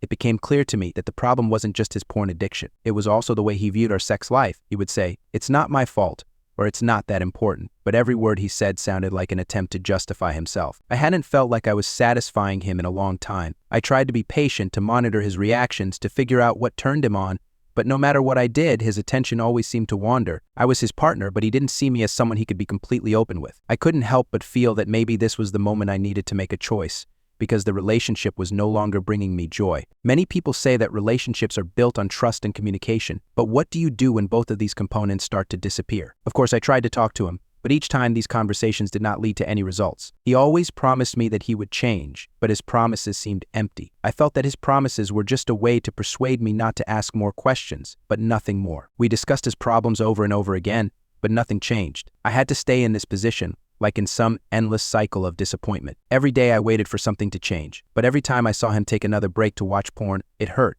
I felt like his habit was destroying me from the inside, and I couldn't understand why he couldn't just be honest with me, why he couldn't give it up, at least for us. I knew his addiction wasn't just a result of some simple habit. It was like he was using porn as a way to avoid real emotion, real intimacy between us. It wasn't just sexual behavior. It was something much deeper, something that was tearing us apart, preventing us from being together in a real way. It was hard for me to understand that all this time I was trying to please him, but in doing so I was losing myself. I was beginning to feel more and more like I didn't want to try to please him anymore. Every day I felt like my own desires and needs were fading into the background. I was starting to lose interest in sex altogether. Why keep trying if I felt like I couldn't satisfy his needs anyway? My fatigue wasn't just physical, It was emotional too. I began to feel like my efforts were losing all meaning. He couldn't or wouldn't truly understand what was important to me. I felt like I couldn't stand his empty promises any longer. And worst of all, I began to think that maybe I didn't want to be with him anymore. I thought more and more about what it would be like if I could break free from this cycle. Would he be able to change? Would he be able to break his porn addiction so that he could come back to me, to our relationship? But what if that didn't happen? The longer I stayed with him, the clearer it became that I couldn't find the answers to these questions in him. I increasingly felt like I needed more space for myself, that my personal boundaries were being violated. I needed to be heard, not just agree with his actions. How could we move forward if he didn't even acknowledge that his actions had consequences for both of us? My emotional fatigue began to build, and I didn't know how to cope. The difficulty was not in understanding what I was going through, but in deciding how to act. I had long since begun to feel that something was wrong. Every day I felt more and more how the alienation between us was growing, although at first glance everything remained the same. We lived together, we had common interests, conversations, but what was happening in the bedroom became like a dead end from which it was impossible to escape. When I once again asked myself why I was so tired, I realized that it was not just physical fatigue. It was like constant pressure, like an unbearable weight that I carried on myself. My attempts to be supportive, patient, sexual, all this seemed pointless because the result remained the same. The day I discovered him watching porn again, I felt my inner barrier break. I stood in the bathroom, almost desperate, not knowing what to do. We had talked about this before, discussed his habit, and he had promised he would take a break. But here he was again in front of the screen, and his promises didn't matter. I couldn't hide my feelings any longer. At that moment, I felt betrayed and helpless. I wasn't ready to just be patient, to wait and hope that something would change. Why did I feel like my efforts didn't matter? Why did I feel like everything I did was pointless? I couldn't find an answer because maybe I was trying to find meaning in what was essentially an extension of his habit, and his promises were just words. I tried to guess what would bring us back, but every promise he made, every attempt to take a break from his porn addiction, always ended in disappointment. He kept hiding it from me over and over, telling me again that this was it, that he wouldn't watch anymore, and I wanted to believe him. I tried, but there was a change happening inside me. I began to notice the resentment building up. I began to feel like I was standing still while he continued to move in the same direction, unaware of how his habits were affecting me. I tried to support him, to be attentive to his feelings and experiences, but it seemed like a one-sided effort. Where was he when I needed to feel cared for and cared for? Where was he when I felt lost, uninteresting to him, inadequate? With each passing day, this feeling only grew stronger. I began to fear that there was no future for us. It was not just the experience of unsatisfaction in sex. It was something more. I felt how our emotional connection was being lost and how much I began to close myself off, not wanting to share my experiences anymore. Every time I began to open up, I had to fight myself not to feel vulnerable. I tried to talk about my feelings, but each time it only ended with him promising, which I already knew did not make sense. Eventually, I realized that I couldn't continue to live in these circumstances. I couldn't pretend that everything was okay any longer. And maybe it was time to say to myself, I can't take this anymore. I decided it was time to make a change. I couldn't go back to the moment when we started dating and everything felt so new and exciting. Now it had become routine, heavy, and I felt like my strength was being drained. I wanted to find a way to get rid of this burden. And I started to think that maybe if I didn't tell him this directly, if I didn't put an end to this issue, then I risked losing myself. At that moment, I realized that I needed to be honest with myself and with him, that all this time I was hiding my true feelings, not telling him how much it hurt. My role as the supportive, patient girl who could handle everything was no longer working. I began to feel that if I kept trying, I would eventually lose myself, my confidence, my desires. I couldn't wait any longer. I realized that maybe I needed to give myself the right to freedom and to my own happiness. I didn't have to feel like his problems were my problems. I had the right to happiness, the right to sex that was pleasurable and enjoyable. And I began to feel like I needed to either find a solution to this situation or move on. I remember the night I decided to talk to him openly for the first time. Everything that had been building up in my soul finally burst out. It was like a release, but at the same time scary. I hoped until the very end that the situation would change, that he would realize how his actions affected us, our connection.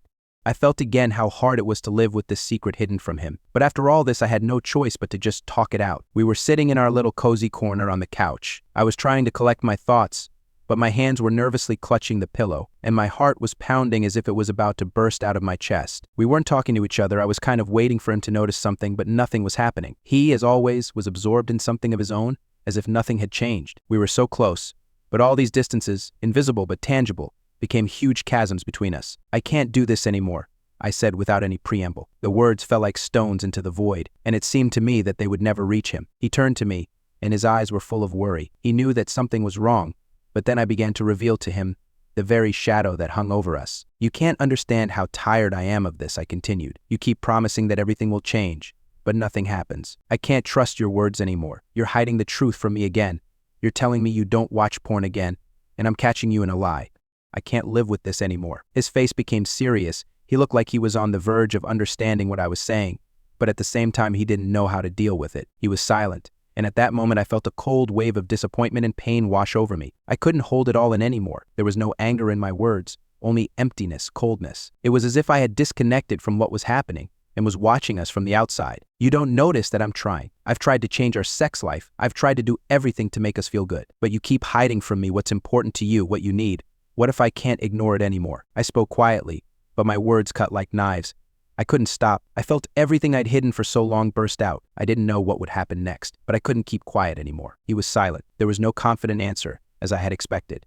Instead, there was silence. I felt it fill the room, and there was more emptiness between us than ever. I knew he couldn't give me what I wanted. I couldn't live in hopes of change that wouldn't happen. You don't know how much it hurts me. I can't keep lying to myself and to you. I don't want to keep trying to please you if it doesn't work, I said. And those words were like a release. But at the same time, I felt something breaking inside me, and it was terrible. He started to say something, but I couldn't listen to his excuses anymore. I knew that whatever he said didn't matter anymore. Everything I felt was sincere. I can't continue to live like this. I don't want to be a woman who fights every day for something that doesn't bring joy. I don't want to be a woman who lives in illusions. I want to be seen, heard, valued. Not just someone who is comfortable, but who loses her significance when it comes to something important. He sat in front of me, stunned, silent, and that silence was the loudest answer. I didn't know what would happen next. Didn't know if we could survive this conversation, but I was prepared for any outcome because I had finally said what I felt.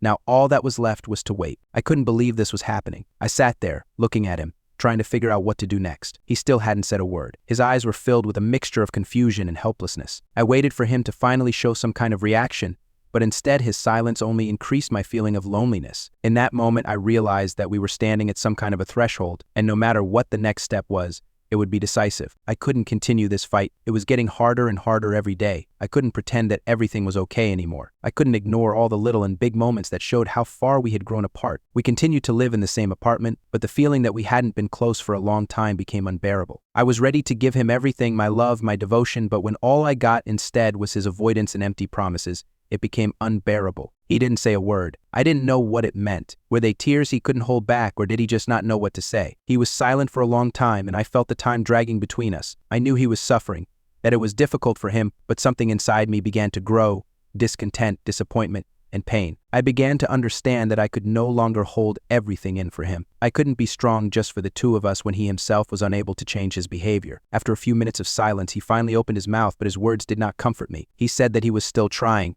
that he didn't want to lose me, that he understood how hard it was for me, but his words sounded like empty excuses. I didn't want to hear them. I didn't want to hear him make any more excuses because ultimately it didn't change anything. I had long ago realized that his actions didn't match his words. His promises to try meant nothing if he kept lying, if he kept using porn as a substitute for our intimacy. I can't wait any longer for changes that will never come, I said, clenching my fists, trying to control my emotions. I felt my resolve growing, and with it the anger that had been brewing inside me for a long time. He looked at me with an expression I couldn't quite read, but I didn't see the relief I was hoping for in his gaze. "Do you really think that none of this matters to me?" His voice was quiet, but with a hint of pain. It made it even harder for me. I always wanted to believe that he really cared about me, that his problems with sexuality were not something personal, but just some accident that could be fixed. But the more I thought about it, the clearer it became that this was not the problem. The problem was much deeper. I thought for a moment, unsure how to continue. I didn't want to torment him, but I couldn't take it anymore. He was close, but at the same time, it was as if he was so far away. I felt that, despite all his words and promises,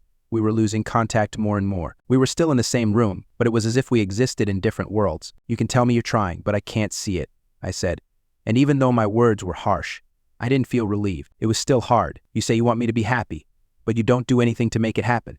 I can't keep playing this game." He looked at me silently, and I noticed his face gradually becoming sadder, as if he realized that something important and perhaps irreversible was happening between us. Deep down, I knew that I had to move on, that this situation, this stalemate, could no longer continue, but it still wasn't easy. When I looked at him again, I felt despair growing inside me. I knew I couldn't hide my feelings any longer, but I didn't know how to end this conversation, how to get out of this impasse. "I can't keep trying to be your support when I'm missing yours," I said, barely even realizing what I was saying. But as the words came out, I knew they were my last words in this conversation. I didn't know what would happen next, but I knew one thing: if I didn't say it now, I would continue to suffer, and I wouldn't be able to find peace. I waited for him to answer, to somehow say something that would make me believe he really understood, but he just sat there, and his silence grew even heavier. And I realized that maybe not all conversations are meant to have answers. I felt this conversation pulling me deeper and deeper. There were no clear thoughts in my head, only a feeling of complete emptiness and pain that I didn't know how to cope with. We were sitting in the room, he on the couch, me opposite him, and the space between us seemed so huge that at some point I didn't even know where to start. In the end, all the questions I asked myself, all the experiences that were accumulating inside me, turned into one big feeling that could no longer be contained. It had been a few days since I had told him everything I was thinking and feeling. I had hoped that something would change, that he would realize how important this conversation was to me, but instead, each day seemed to confirm that we were at a standstill. He told me over and over that he would try, that he didn't want to lose me, but I felt like his words were losing weight, and his promises were just words, not backed up by actions. I felt like everything we had said was empty. He was still the same as before, still hiding his porn addiction, still avoiding honesty and forthrightness. And all the while, I felt like I was losing myself in trying to please him. I wasn't happy with this silence anymore. I couldn't continue to live like this, and I knew it. We were living together, but in reality, we had become strangers. I couldn't ignore that his behavior wasn't changing, that I was drifting further and further away from him. All I wanted was honesty. I wanted him to be there, to be a part of our lives, not just watch from the sidelines, sitting in his world, where his porn addiction left no room for us. When I tried to talk to him again, he said he understood how hard it was for me, but then he started making excuses. It became clear to me that he wasn't taking the situation seriously. He talked about his efforts, but his actions said something else. He wasn't changing, and I felt ashamed that I had put up with this for so long. At some point, I just couldn't take it anymore. I couldn't take it anymore. How everything was repeating itself, how I found myself in the same circle over and over again, feeling like nothing was changing. I realized that time wouldn't solve the problem, that our connection wasn't what it used to be. I felt despair growing inside me, how I was losing hope for a future with him. I couldn't keep hoping that he would change. I couldn't keep waiting for him to suddenly decide to do something while I was losing myself in this struggle. Then I made a decision. It was painful, but clear. I couldn't be with him if his addiction continued to rule our lives. I couldn't keep quiet and pretend that everything would be okay if he wasn't ready to change himself. I couldn't be part of this game that lacked honesty and respect. I realized I had to move on. Maybe I couldn't change him, but I could change myself. I could free myself from this weight that was dragging me down. I packed my things and did it. I couldn't wait any longer. I couldn't pretend everything was okay. My heart was broken, but I knew I had to move on. I left. It was hard, but I couldn't stay in this toxic situation where my happiness depended on his promises. I couldn't let him be a part of my world any longer if he wasn't willing to change. When I stepped through the door of our apartment, I felt a strange sense of relief, despite all the pain I was feeling. I wasn't sure I'd made the right choice, but I knew I couldn't go on. All I could do was find my way, free myself from this. Then, when I found myself alone, I felt a strange loneliness, but it was different. It was a loneliness that I chose. I understood that, despite all the difficulties, this step was important for me. I could start living for myself again. Story 6. When I first bought a house, I thought I'd gotten the deal of a lifetime. A 3-bedroom Victorian with a spacious garden in a secluded area was exactly what I was looking for. The price, just under $200,000, seemed like an incredible bargain. Yes, the house needed some work, peeling paint, a rotting porch, some windows boarded up, and even mildew in places. But I liked the idea of a project that would take up a lot of my time. I'd just gotten out of a long-term relationship and needed a place to be alone, get some fresh air, and hear my own thoughts. The house was on the outskirts of town, where the paved road suddenly turned to gravel and cell phone reception was nearly non-existent. It was the perfect place to get away from the hustle and bustle and finally find some peace. Tall trees with thick trunks, their branches wrapping around the house, as if trying to protect it from the outside world. Perfect. I had everything I needed to start a new chapter in my life. The real estate agent even warned me that there were no neighbors nearby, but I was only glad. It added a special privacy to the house. Third night in the house. I had just finished hauling all the boxes upstairs to the bedroom with the slanted ceiling. It wasn't very comfortable, but it was mine. There was nothing to disturb me here, only a strange mark of something dark near the closet. As I moved the boxes to the corner and looked around, I noticed something that made me pause for a moment. It was half a board on the floor that creaked when I stepped on it. I didn't pay much attention to it and moved on, but suddenly the board shifted. It wasn't just a strange creaking sound, but a distinct, free movement, as if something was shifting underneath it. I crouched down and ran my hand along the board. The edges of the board lifted almost effortlessly, revealing a dark hole beneath the floor. I froze. There was something beneath that floor. I never would have thought it would be anything interesting. Maybe old wiring, forgotten items, some weird corner of the crawl space I didn't know about. I was starting to get a little nervous, but my curiosity was stronger. I used the flashlight on my phone. The battery was on its last legs, but it was enough to illuminate the small hole. The darkness inside wasn't just darkness. There was a passage. I can't explain exactly what made me go down. Everything was mixed up in my head, fear, anxiety, but also incredible curiosity. The stairs were wooden, narrow, and very steep. They disappeared into the darkness, as if they continued into infinity. I took a step, and the air under the floor immediately changed noticeably. It was heavy, as if I was breathing in something musty, old, on the verge of rust and mold. Every breath was damp. My steps bounced off the wooden steps as I went lower and lower, to a place where no one in their right mind would dare to go there. The stairs led me into a small, damp stone room. The walls were rough, unhewn, as if the stone itself had been dug out of the earth. The floor was packed dirt, as if someone had walked here long ago, leaving their mark. This place was completely alien to everything I knew. I felt a tug in my stomach, as if an inner feeling was warning me that I didn't belong here. None of this seemed normal. This was not what I expected to find in an old house. And then I saw them, scratches in the stone. At first I thought they were just deep cuts or scratches left by someone, but as I got closer and shone my flashlight on them, I saw that these scratches were carved with incredible precision. There were numbers etched into the stone. I froze for a moment, realizing that this was no accident. One stone had the number 1745, another 1773, then 1812. They looked like lists of houses. And the strangest thing was, I knew the house numbers. I knew them all. They were houses in this neighborhood, not the most attractive ones, but the ones you see when you walk past. I remembered one house, blue walls, boarded up windows, always empty and strange. The tunnel branched ahead. It curved left and right, like a snake path into the unknown. At each turn in the tunnel, there was another marker, another number carved into it. And at the fork, I noticed a note written in red chalk. It glowed faintly in the darkness. Not everyone comes back. My heart skipped a beat. I didn't know what to think. What was that? Who wrote those words? Why? My breathing became ragged. I felt my legs growing heavy and my heart beating in my chest at a furious speed. I turned around to leave, but at that very second I heard not footsteps. Not exactly footsteps. More like breathing. It was quiet, barely noticeable, but it was clearly not mine. There was something in the tunnel, but what? I barely slept the second night. The house felt alien to me, as if it was becoming more and more unusual with each passing hour. Even when I tried to relax, its old walls seemed to whisper something to me. The wind rustled outside the windows, and I thought I heard footsteps in the hallway, but whenever I got up to check, no one was there. Everything seemed so strange, so unfamiliar. The next day, I tried to ignore the feeling, knowing that I had just moved in and maybe my new surroundings were changing my perception. But in reality, I knew something was wrong. There was more to this place than just old furnishings and a few neglected renovations. The next morning, I decided to sort out the things I had to do. I had to fix the porch, paint the windows, and remove the old furniture. By this time, I had gotten used to the house and felt like it was opening up to me a little. I didn't know what else was waiting for me, but I was ready to face it. I kept thinking about those strange numbers etched into the stone in the basement and what they meant. Why these houses? Why were they carved into the walls of the tunnel? And who did it? That day, as I worked, I felt the tension growing. Moving around the house, forcing it to obey me and my plans became almost painful for me. It was as if it was resisting. I constantly seemed to hear rustling sounds at the other end of the hallway, as if someone was hiding in the darkness. Of course, I thought it was just my brain making it all up, but at some point it began to scare me. There was a strange heaviness in the air, even in the most ordinary rooms. Late in the evening, I found myself back in the place where I had first found the stairs. My mind couldn't stop thinking about the tunnel, the numbers I had seen, and the fact that I needed to know what was down there. With that in mind, I went down to the basement again. I walked down the same wooden steps, the rough surface of which gave me a strange feeling, as if these boards knew more than I did. Once I was in the tunnel, the air felt noticeably heavier. Every step I took seemed to leave an imprint on this old place. I saw those numbers etched into the walls again. They seemed alive, as if they were watching me. I couldn't take my eyes off them. On one stone were other numbers. 1835, 1870, 1899. They didn't follow any logic.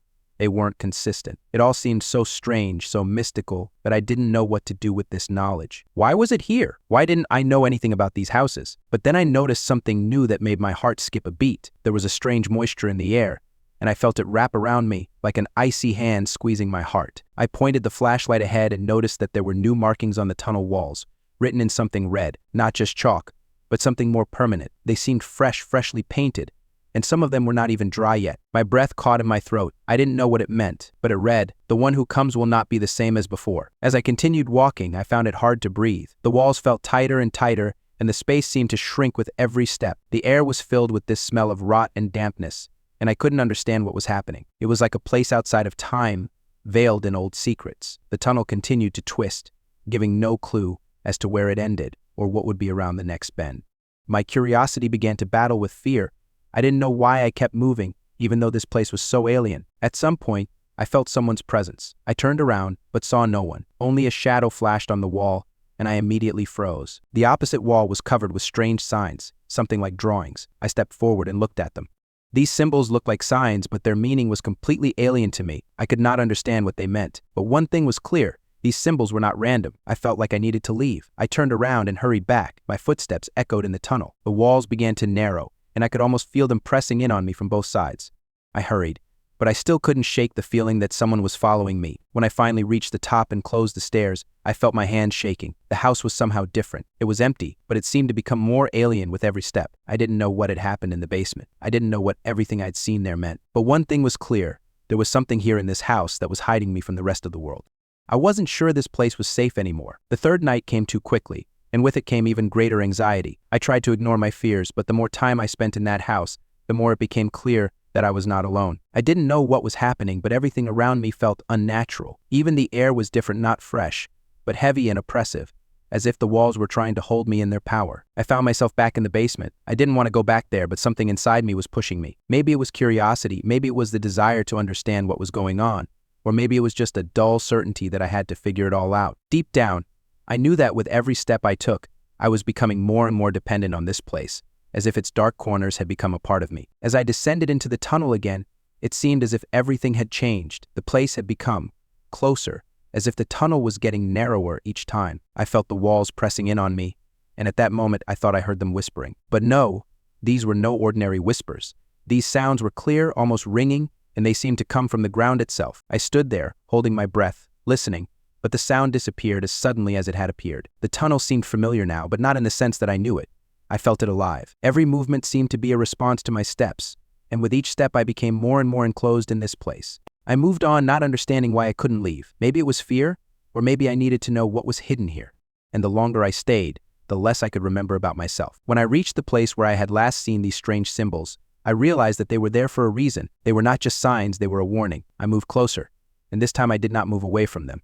My flashlight illuminated the symbols, and I saw that they began to change, as if they were alive, fluid. Each movement seemed to respond to my presence. I can't say what was happening, but I felt trapped. I couldn't remember why I had come here, but I knew I had to keep going. I stepped forward, and the walls seemed to become more slippery cold. My flashlight was dim, its beam swallowed up by the darkness, preventing me from seeing what lay ahead. When I reached the end of the tunnel, I felt a gaze on me, but not someone's external gaze, but as if the entire space around me was looking at me. I couldn't explain how it felt, but the sensation was so strong that I literally felt like someone was studying me. I couldn't move.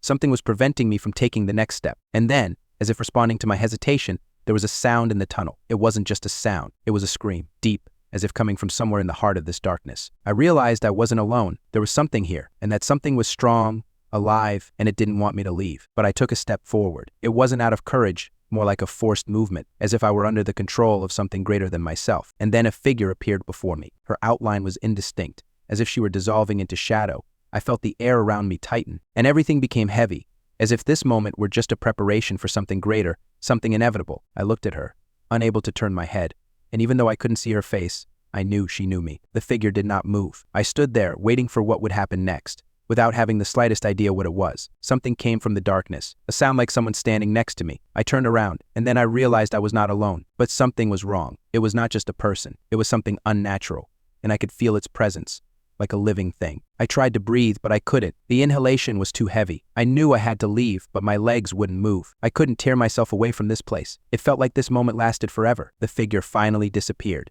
and with it, everything disappeared. The darkness, the cold, the sense of presence. Everything disappeared, as if it had never been there. I stood in the tunnel, and it hit me. I had to leave. I didn't understand what was happening, but one thing was clear.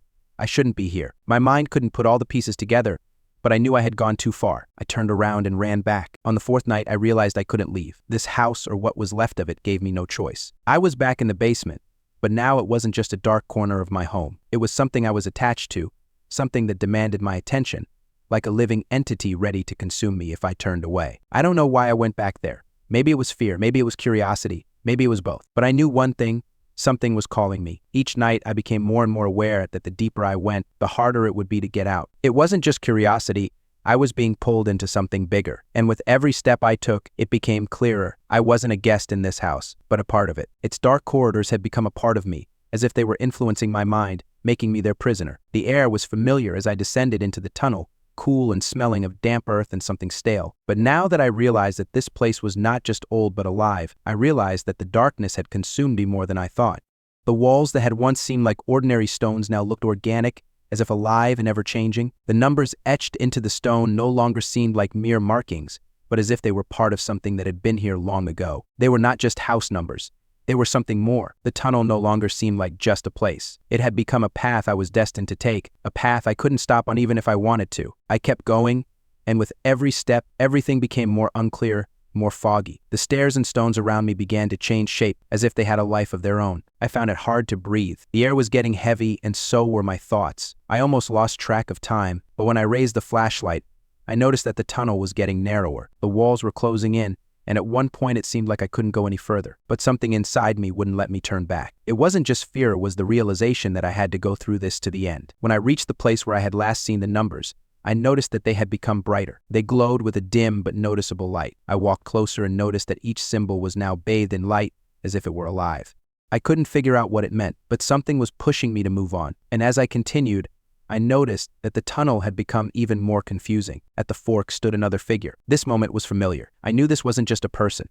This was an entity waiting for me. It didn't move, it didn't make any movements, but its presence was too strong to ignore. It wasn't something I could explain in words, but I knew it wasn't part of reality. It was something from another world, and it was waiting for me. I felt my body failing me. At one point, I couldn't even move. My flashlight illuminated a figure, but I couldn't make out her face. She was unnaturally dark, as if the darkness itself had enveloped her body, and her outlines merged with the darkness of the tunnel. I couldn't look away. I was transfixed by this creature, but at some point my hand twitched. I took a step forward, but as soon as I did, the figure moved. It moved, but not along the tunnel. It seemed to float, gliding along the ground without touching it. I stood there, not understanding what was happening, not knowing what it was. The tunnel began to narrow, and I seemed to lose my grasp on reality. Every movement was as if it wasn't just my body, but something much stronger. I couldn't tell where I ended and where everything else began. All I felt was the cold, which became more and more noticeable with each step. As I approached the figure, I felt the walls of the tunnel begin to move. They pulsed as if they were alive. I realized that I was standing in the center of something I could not understand. Everything around me was unreal, but still there. I moved forward, but time seemed to have no meaning. With every step I took, I became more and more disconnected from what was beyond the tunnel. I knew I couldn't go back. Something in this place had a hold on me, and the more I resisted, the stronger its hold became. At some point, I realized that I was standing in front of what might have been the very altar that was spoken of in the books. I didn't understand how I had gotten there, but the altar before me was too realistic to be fiction. It was ancient, covered in dust and cobwebs, and it seemed to me that this was a place where those who were Toza were taken. It was a place where time became an illusion and reality disappeared. I stood before the altar and didn't even know what to do, but I knew that if I didn't stop now, I could stay here forever. I found myself back in that place, the basement. That strange tunnel that had haunted me had called me again. I don't know what pushed me to go there again. Maybe it was fear, or maybe the desire to understand what was happening to that house and to me. But every time I returned, something changed. Every return was like a step into an abyss, and with every step that abyss became more and more tangible. A few days had passed since I had first gone down there, and although everything was normal on the surface, the struggle continued inside. With each passing day, it felt as if a part of me was slowly disappearing. I couldn't explain it. My thoughts began to blur, my vision became clouded, and reality began to fade. I was falling into that darkness more and more often. At night, when I tried to sleep, I heard whispers in my head, whispers from the basement, whispers that grew louder, more insistent, and they wouldn't leave me alone. They called to me. They whispered to me that I needed to go back there, that I had to finish what I had started. I knew something was wrong. This house was more than just an old building. It was part of something bigger, and I was just a small piece in its mysterious game. The walls seemed to have begun to shift. The stairs I remembered so well were different now. They seemed to be wrapped in something that defied description. I stood on the bottom step again, feeling the cold penetrate to my bones. As I walked down, the air became heavier, and each step made a strange sound, as if someone was walking behind me, but I could not turn around, could not look in that direction. When I reached the tunnel, I immediately felt that it had changed. It was no longer the same. The walls seemed alive, pulsating as if everything around me was breathing. That strange light I had seen before was now brighter, but also more hazy. The numbers carved into the stones no longer simply sparkled. They seemed to stretch, warping and changing, as if inviting me to follow. I knew I shouldn't go, knew I was already in something too deep to get out, but my legs moved on their own, as if they weren't under my control. I walked without thinking. The whispers grew louder. They became clearer. I could make out the words. They sounded familiar. They were my own thoughts. My thoughts, but they were distorted, as if someone had taken my experiences and mixed them with something else. They didn't sound like my thoughts, but like something alien, something terrible. I came to a fork in the tunnel where I had once seen that same figure. There she was again, the same silhouette, almost invisible in the darkness, as if the very air hit her. She did not move, but I knew she was watching me. I felt her gaze, even though I could not see her face. It was more than just a gaze, it was a sense that she knew me, that she had always been there, that she had been waiting for me. I wanted to turn and run, but my body wouldn't listen. I stood frozen in the shadows, in total silence. But the silence was a lie. Everything around me was whispering, and I couldn't tell what was real and what wasn't. This house, these tunnels, this figure, everything merged into something vast and unknown. As I began to move forward, I noticed that the tunnel was getting narrower. It was as if it was squeezing me, taking away my space and freedom with every step. I felt the walls getting closer, the air getting denser, as if I was suffocating in this place. And suddenly, right in front of me, 2 new symbols appeared. They were not like all the others. These symbols were deep, as if they were carved with some special purpose. I came closer and noticed that one of them had a small picture carved into it. I couldn't figure out exactly what it was, but the image seemed familiar. I couldn't shake the feeling that it was something I should understand, but something was preventing me. The figure appeared before me again. It was close, but it didn't move. I couldn't tell what it was doing because I couldn't see its face. All I could see was its shadow, lingering in that emptiness. And then I realized this figure didn't just exist. It was part of this place, part of me. It wasn't just a manifestation of something supernatural, it was a phenomenon that had grown into the house itself. I felt the dark forces beginning to consume me. I tried to get out, but the tunnel was getting tighter and tighter, and I didn't know how much longer I had left. The only thing I knew for sure was that I was too far away to go back. I no longer knew where reality ended and where this place began. Everything seemed like a dream, a nightmare that I could not leave. And with every step in the tunnel, I sank deeper into this terrible world, not knowing what awaited me ahead. When I passed new symbols carved in stone, it seemed to me that they were watching me, like eyes that followed my every move. I could not understand where they came from or why, but each new image in the tunnel added another portion of fear to my heart. I tried to remember why I had come here. Why hadn't I left when I still could? But I couldn't. I felt as if some force was pulling me down into these dark and narrow corridors, as if the house itself was already a part of me, a part of my mind. I couldn't tell if it was the house or my own thoughts that were now controlling me. Every step I took made me doubt that I had ever been free. But still I kept walking. I noticed that the tunnel was becoming more and more crooked. The walls were compressed to such an extent that I could barely pass through. But as soon as I turned the corner, the tunnel opened up again, expanding into a huge space. I stood on the edge of a dark chasm, and the air was saturated with something damp and heavy that inspired a feeling of fear. For a moment I froze, holding my breath, and listened. The silence was suffocating. But suddenly, in the distance, I heard something strange, soft, barely perceptible sounds. I looked closely, and at that very second, it seemed to me that something was moving somewhere in the shadows. It was too unclear, too vague to say what it was, but the feeling that I was not alone was unbearable. I clenched my fists, and even though I knew it was dangerous, that I needed to go back, I took a step forward anyway. Why? Because I had to find out what it was, what was hidden in this tunnel, this house, these walls that seemed alive, as if they were watching my every move. In that dark space, I saw a figure, vague, blurred, but clearly perceptible. It was there, in the shadows. I intuitively knew that it was not just a person, it was something more. I felt a chill in my chest, but at the same time, in a strange way, I wanted to approach this creature. It stood there, not moving, as if it were waiting for me. You came. The whisper came into the silence. It was low, muffled, almost imperceptible, but it was real, and it penetrated my soul like ice water that fills every corner, making the heart freeze. I couldn't believe I was hearing these words.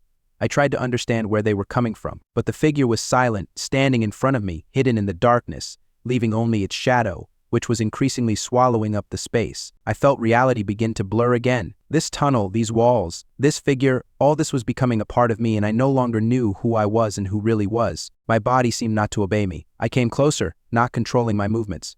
Step by step I approached this creature. I did not understand what it was. I could not understand, but there was a feeling that it knew me, as if it had always been near, always watching me.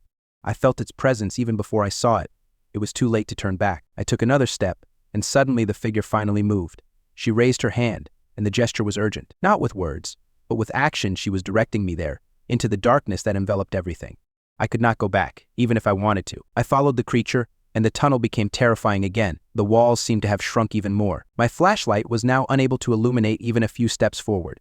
Everything was swallowed up in darkness, but the further I went, the clearer the voice became. The whispers grew louder and more desperate. You must go. Further. The words seemed to be spoken by someone else, but they were in my head. I couldn't believe that I wasn't the one saying them, but something kept me going, step by step, unable to stop. Everything was becoming more and more confusing. I didn't know where to go, and everything around me was starting to blur. The numbers started to appear on the walls again, carved like before, but now they were all distorted, as if they weren't just numbers, but harbingers of something much bigger. Everything was shrinking, and I found myself in that very place again, in the center of a tunnel that seemed endless. I was sure that it was already impossible to return, and this whole story had no end. The tunnel did not let me go. I didn't know how much time had passed since I entered this tunnel. Moments and hours merged into one. Time lost all form. My body moved automatically, as if it were torn from my will, as if it continued to move forward on its own. The walls flickered dimly, and the numbers etched into the stone seemed to follow me, their light cold and unwelcoming. Every step forward made me feel like the walls were closing in around me. I didn't understand what was happening, but one thing was clear.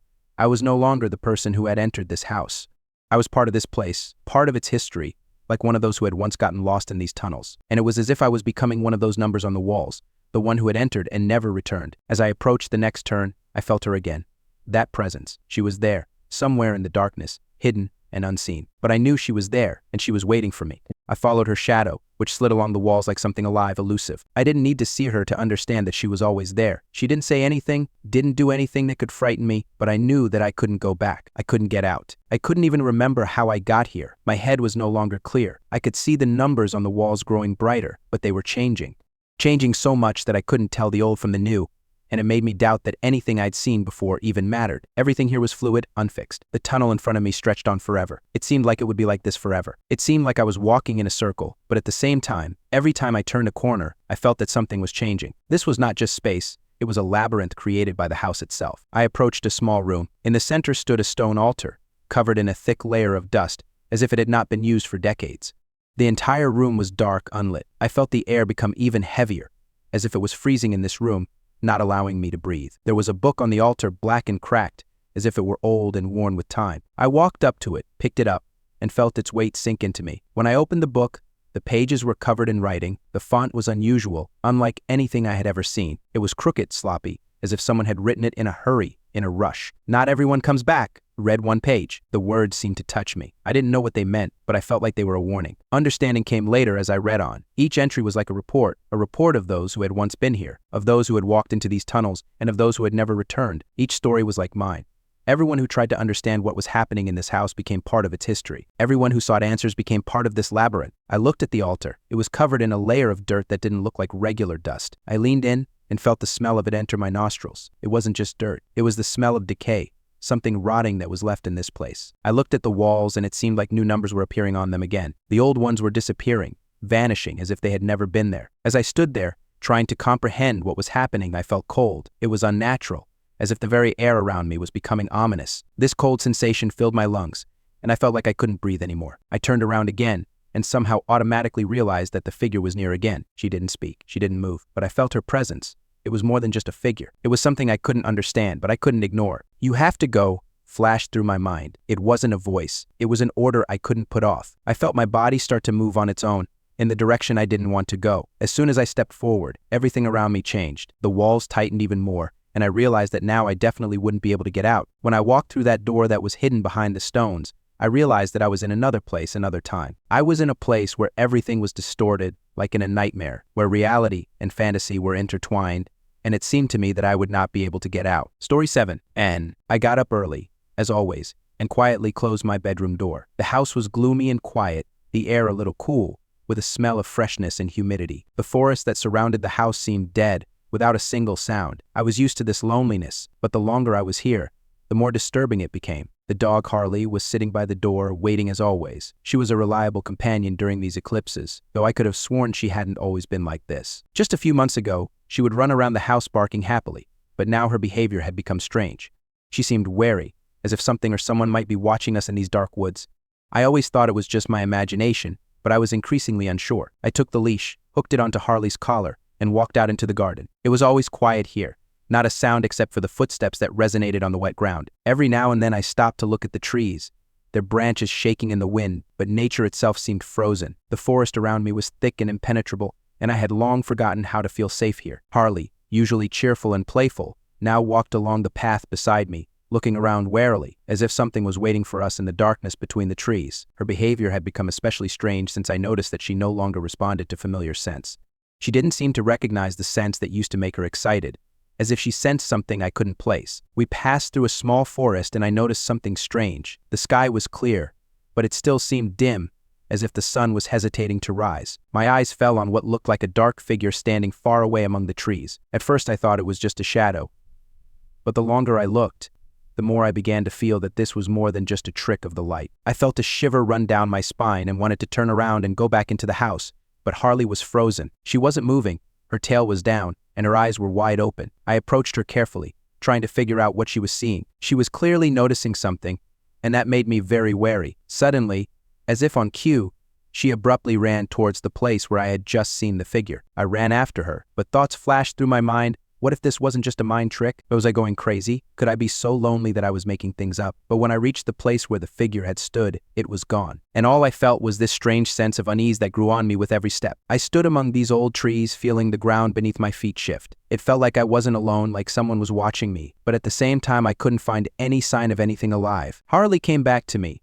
her eyes filled with tension, but not like before. It was something new, like she knew what was coming next, but she couldn't explain it to me. I glanced towards the house. It was far away, and I suddenly felt a cold wind penetrate my bones, reminding me that I shouldn't have gone into the woods alone. Suddenly, I realized that maybe something was wrong with this house. A few weeks ago, I had noticed that some things in the house had started disappearing and appearing in unexpected places, but I had chalked it up to my fatigue. But now I was starting to have second thoughts. I returned to the house, the doors closing behind me with a distinctive click. Everything was still quiet, but now I felt like there were shadows lurking around me. I left the leash on the hook and headed into the room. Putting my cup of tea on the table, I noticed that I couldn't shake the feeling that someone was watching my every move. Hours passed, but I couldn't shake the feeling of unease. The room had grown darker, even though I hadn't turned on the light. Harley had settled down on her mat and was lying still, her eyes fixed on me. I tried to push the thoughts away, but they wouldn't go away. That figure in the woods, I didn't know what it was, but something told me I couldn't ignore it for long. That night, when I fell asleep, I dreamed of someone quietly entering my house. I woke up in a cold sweat, but I couldn't find the strength to get up. It seemed that I felt that same gaze haunting me again, and perhaps it wouldn't go away so easily. I woke up in the middle of the night, not knowing how much time had passed. Only the dark, motionless shadows in the room reminded me that the world still existed, but I couldn't understand why my body didn't want to move. From fear or fatigue, I didn't know. I lay there staring at the dark ceiling, trying to break free from this feeling, as if someone was in the room, but I couldn't see them. Silence. It was always there, and it always made me uneasy. A thick silence, unnatural. It seeped into every crack, every corner, and I felt it pressing down on me. I tried to remember what had brought me to this moment. It all seemed so normal. I was back in my house after Harley had led me into the woods, and even though I didn't understand what had happened there, I was sure it was just my imagination. But something about this house was bothering me. Over there on the shelf, I suddenly noticed that one of the books was slightly tilted. It was strange, because I remembered exactly how I had set it straight. It was a small, barely noticeable gesture, but I felt a chill in my chest. I could say it was just an accident, but the feeling that someone was watching my every move did not leave me. I stood up, not quite sure why, and went to the shelf to straighten the book. But as soon as I reached out my hand, I felt that strange chill again, as if there was someone in the room watching my every move. I quickly pulled my hand away and looked around in horror. There was nothing to see. I didn't know if it was my imagination or something truly strange, but it seemed to me that there was more going on here than just strange coincidences. I went back to the bed and lay down again, but now I couldn't shake the feeling of restlessness. It wasn't just a feeling of loneliness. It was a feeling that something was bothering me. I tried to focus on my breathing, but the shadows in the room began to seem alive, as if they were moving, although I knew that couldn't be happening. I closed my eyes, trying to sleep, but everything inside was as tense as when I woke up. Then I heard it, a soft sound, barely perceptible, but distinct in the silence of the night. It was a quiet, barely audible step, not in the hallway, but just beyond the wall, next to my sleeping place. I froze, unable to move, only listening to this sound that seemed to be coming from the other side. It was measured, almost imperceptible, but I knew it would not go away until I looked. I decided to get up. Maybe I was just going crazy, or maybe it was some unexpected noise from the house, but every step I took made me feel more vulnerable than ever before. I headed for the door, and as soon as I opened it, the house was completely silent again. However, this time it was unnatural. I stood at the threshold of the hallway, hesitating to take the next step. Everything was so dark that I could not distinguish where the hallway ended and where something else began. But I knew that I could not stay in the room. It was like an inescapable feeling I had to check. I pushed this fear aside and slowly walked through the house. I walked, not paying attention to my own steps, to the way my feet seemed to leave no traces on the floor. But something was wrong with this place. I knew every corner, every detail, but now they were distorted, as if something did not fit into the normal order of things at all. The walls began to seem closer, and I thought that the darkness outside the window was thickening too. I tried to remember the last time I had seen a light in this house, but now there was none. Suddenly, I heard something rustling in the corner. I turned around and saw something moving quickly. I peered into the dark corner, but I couldn't see anything, and then, like a click, it became clear to me I was not alone. The shadow I thought I had seen earlier appeared again, but now it was much closer. My heart was pounding in my chest, and my legs refused to move. Everything inside me screamed, but I couldn't say what exactly. I wanted to run, but I just stood there, not knowing what to do next. This feeling, it didn't leave me. I couldn't understand why I still couldn't sleep. The night was dark, and the house was strangely, almost suffocatingly quiet. I lay on my bed, staring at the ceiling, and with each passing moment, it became increasingly difficult to ignore the sense of unease that was beginning to creep up on me. It wasn't just fear, but something deeper, more restless, as if something was about to happen and I didn't know how to prepare for it. My thoughts were racing, and I was trying to find some explanation for what was happening. Maybe it was the fatigue after a long day, or maybe the strange things I had been feeling in this house lately were starting to affect me. After all, I had ended up here in a secluded house, away from everyone, but the solitude I was looking for hadn't brought me peace. On the contrary, it had become the cause of this unbearable anxiety. Suddenly, I heard a sound. It was a soft rustling, as if something was moving in the next room. I froze, listening. It was strange. I was sure that all the windows were closed, that the doors were locked. No outside sounds could get in, but there it was, another rustling, and another, right in the corner where I had already felt a presence. I got out of bed, trying not to make a sound. A thought flashed through my mind that it might be the wind, but it was unlikely. The wind couldn't rustle like someone moving around the house unnoticed. I walked carefully to the door and carefully opened it, as if there was a threat hidden in this house that could hear even my breath. The corridor was dark and I couldn't see a single detail. There was only one thought in my head: I'm not alone. I walked along the dark corridor as if I was trapped, where every room was filled with tension. The shadows seemed alive. They moved, twisted, deceived perception. I felt that at any moment something could appear from the darkness, and I would not be able to cope with it. My steps were soft, almost silent, but I couldn't shake the feeling that someone was watching my every move. I crept past the kitchen, looking into every corner, but there was no one anywhere. Everything was the same as before, but I felt the air become heavier, and my heart began to beat faster. With each step, the feeling of danger grew. I turned and looked into the empty room on the left. Nothing. I came even closer, and suddenly felt the air around me become colder. Nothing moved in the room, but this time I noticed how the dim light from the street lamp slightly seeped through the curtains. But this light was not enough to illuminate the entire room. I approached the window, deciding to look outside, and as soon as I touched the curtain, I felt something move behind me. I turned around abruptly. For a moment I thought I saw a figure barely visible in the darkness. Someone was there. Someone was right there. I froze, unable to look away. The shadow was too dark to see who it was, but I felt its presence with such force that I could not believe my eyes. I tried to remain calm, but my legs did not obey me. Not knowing what to do, I just stood there. Suddenly the shadow moved. It didn't move in the usual way.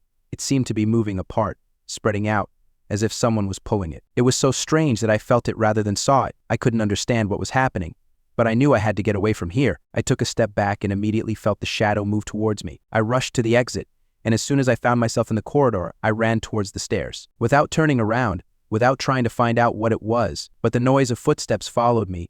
It merged with my every movement, not allowing me to hide from this ominous feeling. I woke up with the feeling that someone was looking at me. It was a strange feeling, as if I was not alone in the room, despite the fact that I was always sure of my loneliness. I quickly opened my eyes, but the room was quiet and dark, as usual. Only a faint glow from the moon penetrated through the window, creating shadows on the walls. However, the anxiety I felt did not disappear. The thought immediately came to mind: this must be just a nightmare. I often woke up in the middle of the night with sensations like this, and usually they disappeared as soon as I closed my eyes again. But today was different. I felt something invisible pressing on me, making me alert.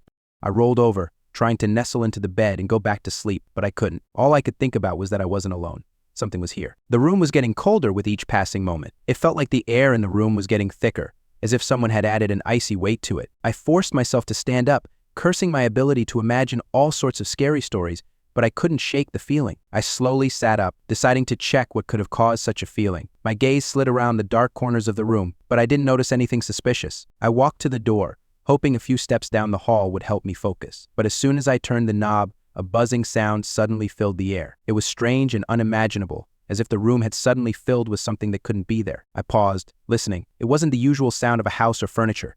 It was alive, or at least that's what it seemed like. I opened the door on tiptoe, as if afraid to disturb the silence, but the strange heaviness in the air did not let go of me. I stepped into the hallway, and at that moment the sound was repeated again. It was almost like a rustling, a creaking, similar to the one you hear when someone moves across an old wooden floor. But I was sure that there was no one else in the house except me. I approached the stairs, and then heard something rattling downstairs. It wasn't loud, but persistent. I didn't know what it was, but the feeling of anxiety was growing. Something was clearly moving in the house. I strained to listen. Footsteps, or was it some other sound? It could have just been a cat that had gotten into the house, but my mind didn't want to accept it. After all, here, in this house, nothing was the same as before. Strange sensations haunted me every day. I went downstairs and felt that heavy cold again. That made me wary. I went to the window and looked out into the dark garden, but it was still and quiet, as always. I thought I was just losing my mind, that it was just the effects of sleepless nights. But the feeling that something was watching me didn't go away. I went back into the room and decided to try to sleep again, but I couldn't. My gaze fell again on the corner where there had never been anything but furniture. And suddenly I noticed something moving in the darkness. It was something small, barely noticeable, but I was sure something was there. Something that shouldn't be there. I froze, unsure of what to do. My heart was pounding in my chest, and the air around me felt heavy, as if it were saturated with something dangerous. I saw a shadow moving unnaturally, sliding along the wall.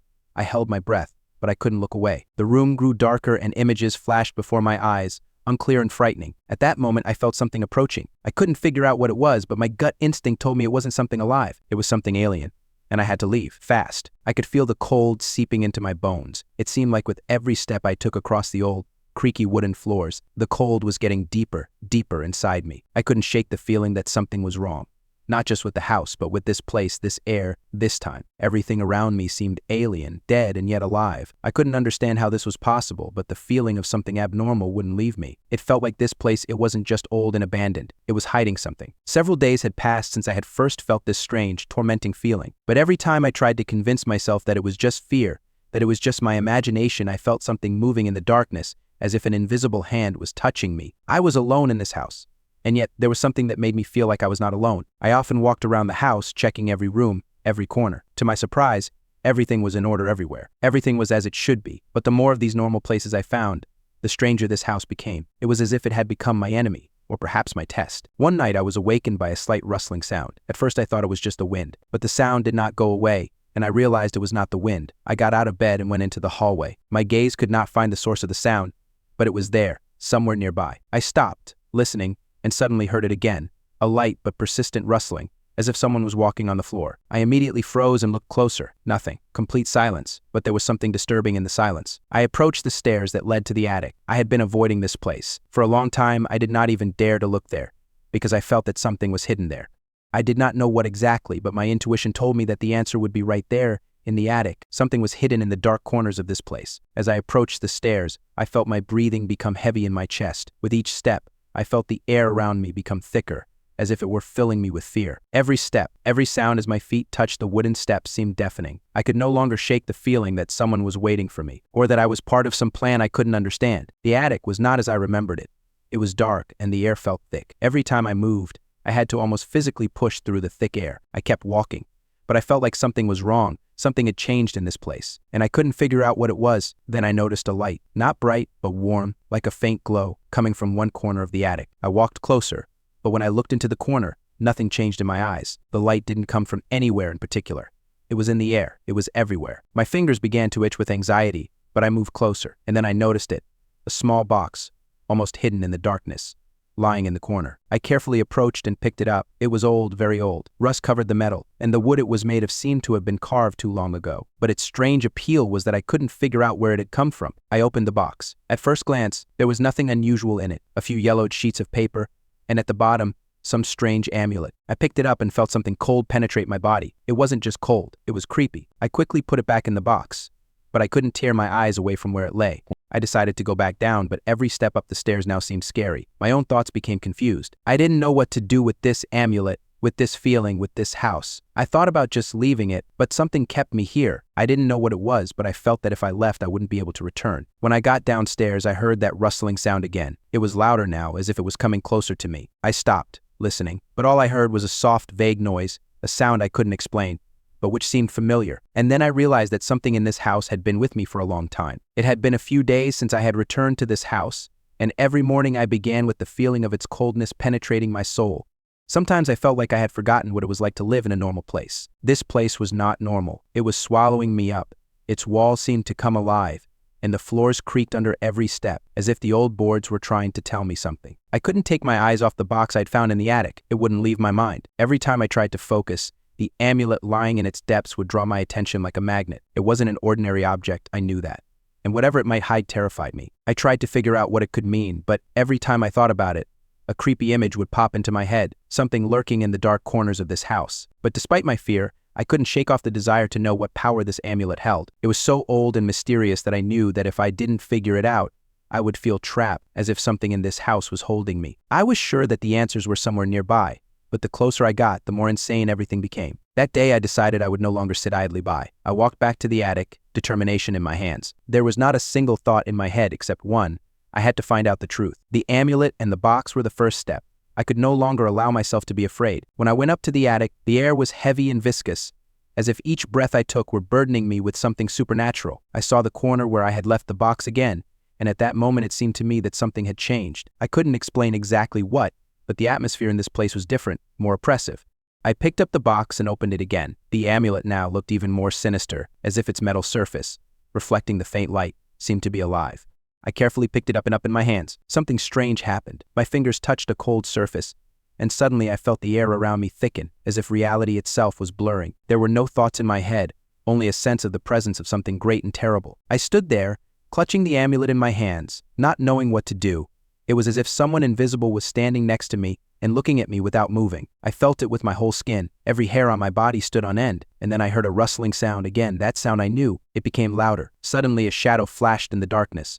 I turned sharply and saw it. She was standing right at the entrance, in the very corner I had just come from. But it wasn't a creature, but rather an image of one. I couldn't clearly make out what exactly I saw. There was only a feeling that this creature was not of this world. It seemed to disappear into the darkness, and then reappear. It seemed that each of its steps created an unusual vibration in the air, something distorting the space around it. My body tensed, and I realized that if I didn't leave here right now, something terrible would happen. I couldn't move. I was paralyzed by that look. It was like it was embedded in my brain, making me feel like I could never forget what I had seen. And then suddenly the image was gone, just as it had appeared, and I was left alone in the attic with the amulet in my hands. Everything inside me screamed at me to leave this house, to get away and forget about it all. But something in my head wouldn't let me go. I felt the amulet pulling me again, like a magnet. It was important, and I couldn't understand why. I needed to know what was behind it. I couldn't let go of this feeling. I hurried down, but the moment I reached the stairs, I found it hard to breathe. I could almost physically feel the house pressing down on me. I couldn't stop. My legs moved on their own. I kept feeling like someone was watching me. But when I looked back, there was no one. But it couldn't just be my imagination. I heard rustling sounds, felt like something was moving behind me, watching me. I'm almost certain it wasn't the cat that lived in the house, although its shadows could always be seen in the dark. When I finally got to my room, I put the amulet back on the table and sat down across from him. It felt even more sinister than before, and now I knew I couldn't just forget about it. This amulet was more than just an antique. It was the key to something bigger, and that wasn't okay. I felt the tension growing, the cold becoming more noticeable with each passing moment. I was sure that it would not end there. I sat in my chair and looked out the window. The night was falling fast, and dark clouds were gathering over the city. Every now and then I could hear rustling sounds coming from the old walls of the house, as if something was trying to get out. I couldn't figure out what exactly, but with each passing day this house was becoming more alien and sinister. Every creak, every glance I cast at that dark emptiness outside the window made me feel like I was not alone here. And something inside me was starting to change. I knew I couldn't stay in this house any longer, but I was still chained to it. It was as if my roots had sunk deeper into the earth and I couldn't break free. The house was weighing on me, no matter how empty it was. Even if I didn't believe in the supernatural, what was happening here was unimaginable. It was impossible to explain all these strange sensations simply by a gloomy state of mind. I looked again at the amulet I still kept. It lay on the table, reflecting the faint light from the lamp. With each passing minute, I felt its power penetrating me more and more. It was like a magnet, and I couldn't shake the feeling that it was drawing me. This thing couldn't be just a decoration or an old souvenir. It hid something important. I knew it. Now, sitting in the room, I couldn't help but wonder about what had happened here. The other day, as I was walking down the hallway, I felt a strange presence, like someone was following me. I looked around, but of course I didn't see anyone. And yet the feeling remained. I tried to convince myself that it was just my imagination, that maybe I had spent too much time alone, but the feeling wouldn't go away. And now, sitting in this room, I felt it again, that look, like someone was standing behind me. But when I turned around, there was no one there. I wasn't sure if it was my fear or something real, but that look was so vivid, so real, that I seemed to feel the cold it left behind. Apparently, this was only the beginning. I began to notice more and more strange events. In the kitchen, the refrigerator would turn on and off by itself, and the lights would flicker for no apparent reason. There was an oppressive silence in the air, and every sound seemed exaggerated. Every day, as I walked through the house, I felt this presence more and more often, as if someone was watching me. I tried to find an explanation. Old pipes perhaps leaking somewhere, old electrical equipment that was malfunctioning. All of these I could accept as normal malfunctions. But this was not just a malfunction. It was something else, inexplicable, as if the house itself were a living being that had its own will, its own intention. My thoughts returned to the amulet. I couldn't shake the feeling that its origins were more than just random. It was connected to this house, this place, and perhaps to what was happening here. I picked it up again, and at that moment the cold sensation became more intense. I felt its metal pressing against my fingers. It was like it was from another time, another reality. It held a power I hadn't even guessed at. Suddenly a thought came to me that made me think. All these strange events that were happening in the house, were they connected with the amulet? Maybe it was not just a decoration, but something that was disturbing the space around me. Maybe it was the reason for what was happening to my nerves, to my head. All these feelings of anxiety and fear, all these abnormal phenomena, perhaps they were caused by its presence. And then, one of those evenings when I was sitting in my chair again, trying to concentrate on my thoughts, I heard that rustling again. It was faint, but distinct. I stood up and walked to the door. I was ready to face something I couldn't explain. And the closer I got to the exit of the room, the stronger this sense of presence became. The hallway was dark, and I could feel every step echoing in the emptiness of the house. I walked up to the stairs and froze. Something was moving below, something unknown. I listened to the floorboards rustling. It was a strange feeling when you realize that you can't help but move, that you can't stand still. I went downstairs and the darkness was closing in around me. Suddenly, something flashed in the corner. I froze. It wasn't a person, it wasn't a creature. It was something else. It was like a shadow standing in the dark corner of the room, watching me. I felt this shadow penetrate my soul, making me feel so small and helpless. I couldn't stay in this house any longer. I couldn't look at the amulet any longer, which now seemed to me the embodiment of this horror. I felt its power beginning to overshadow everything around me.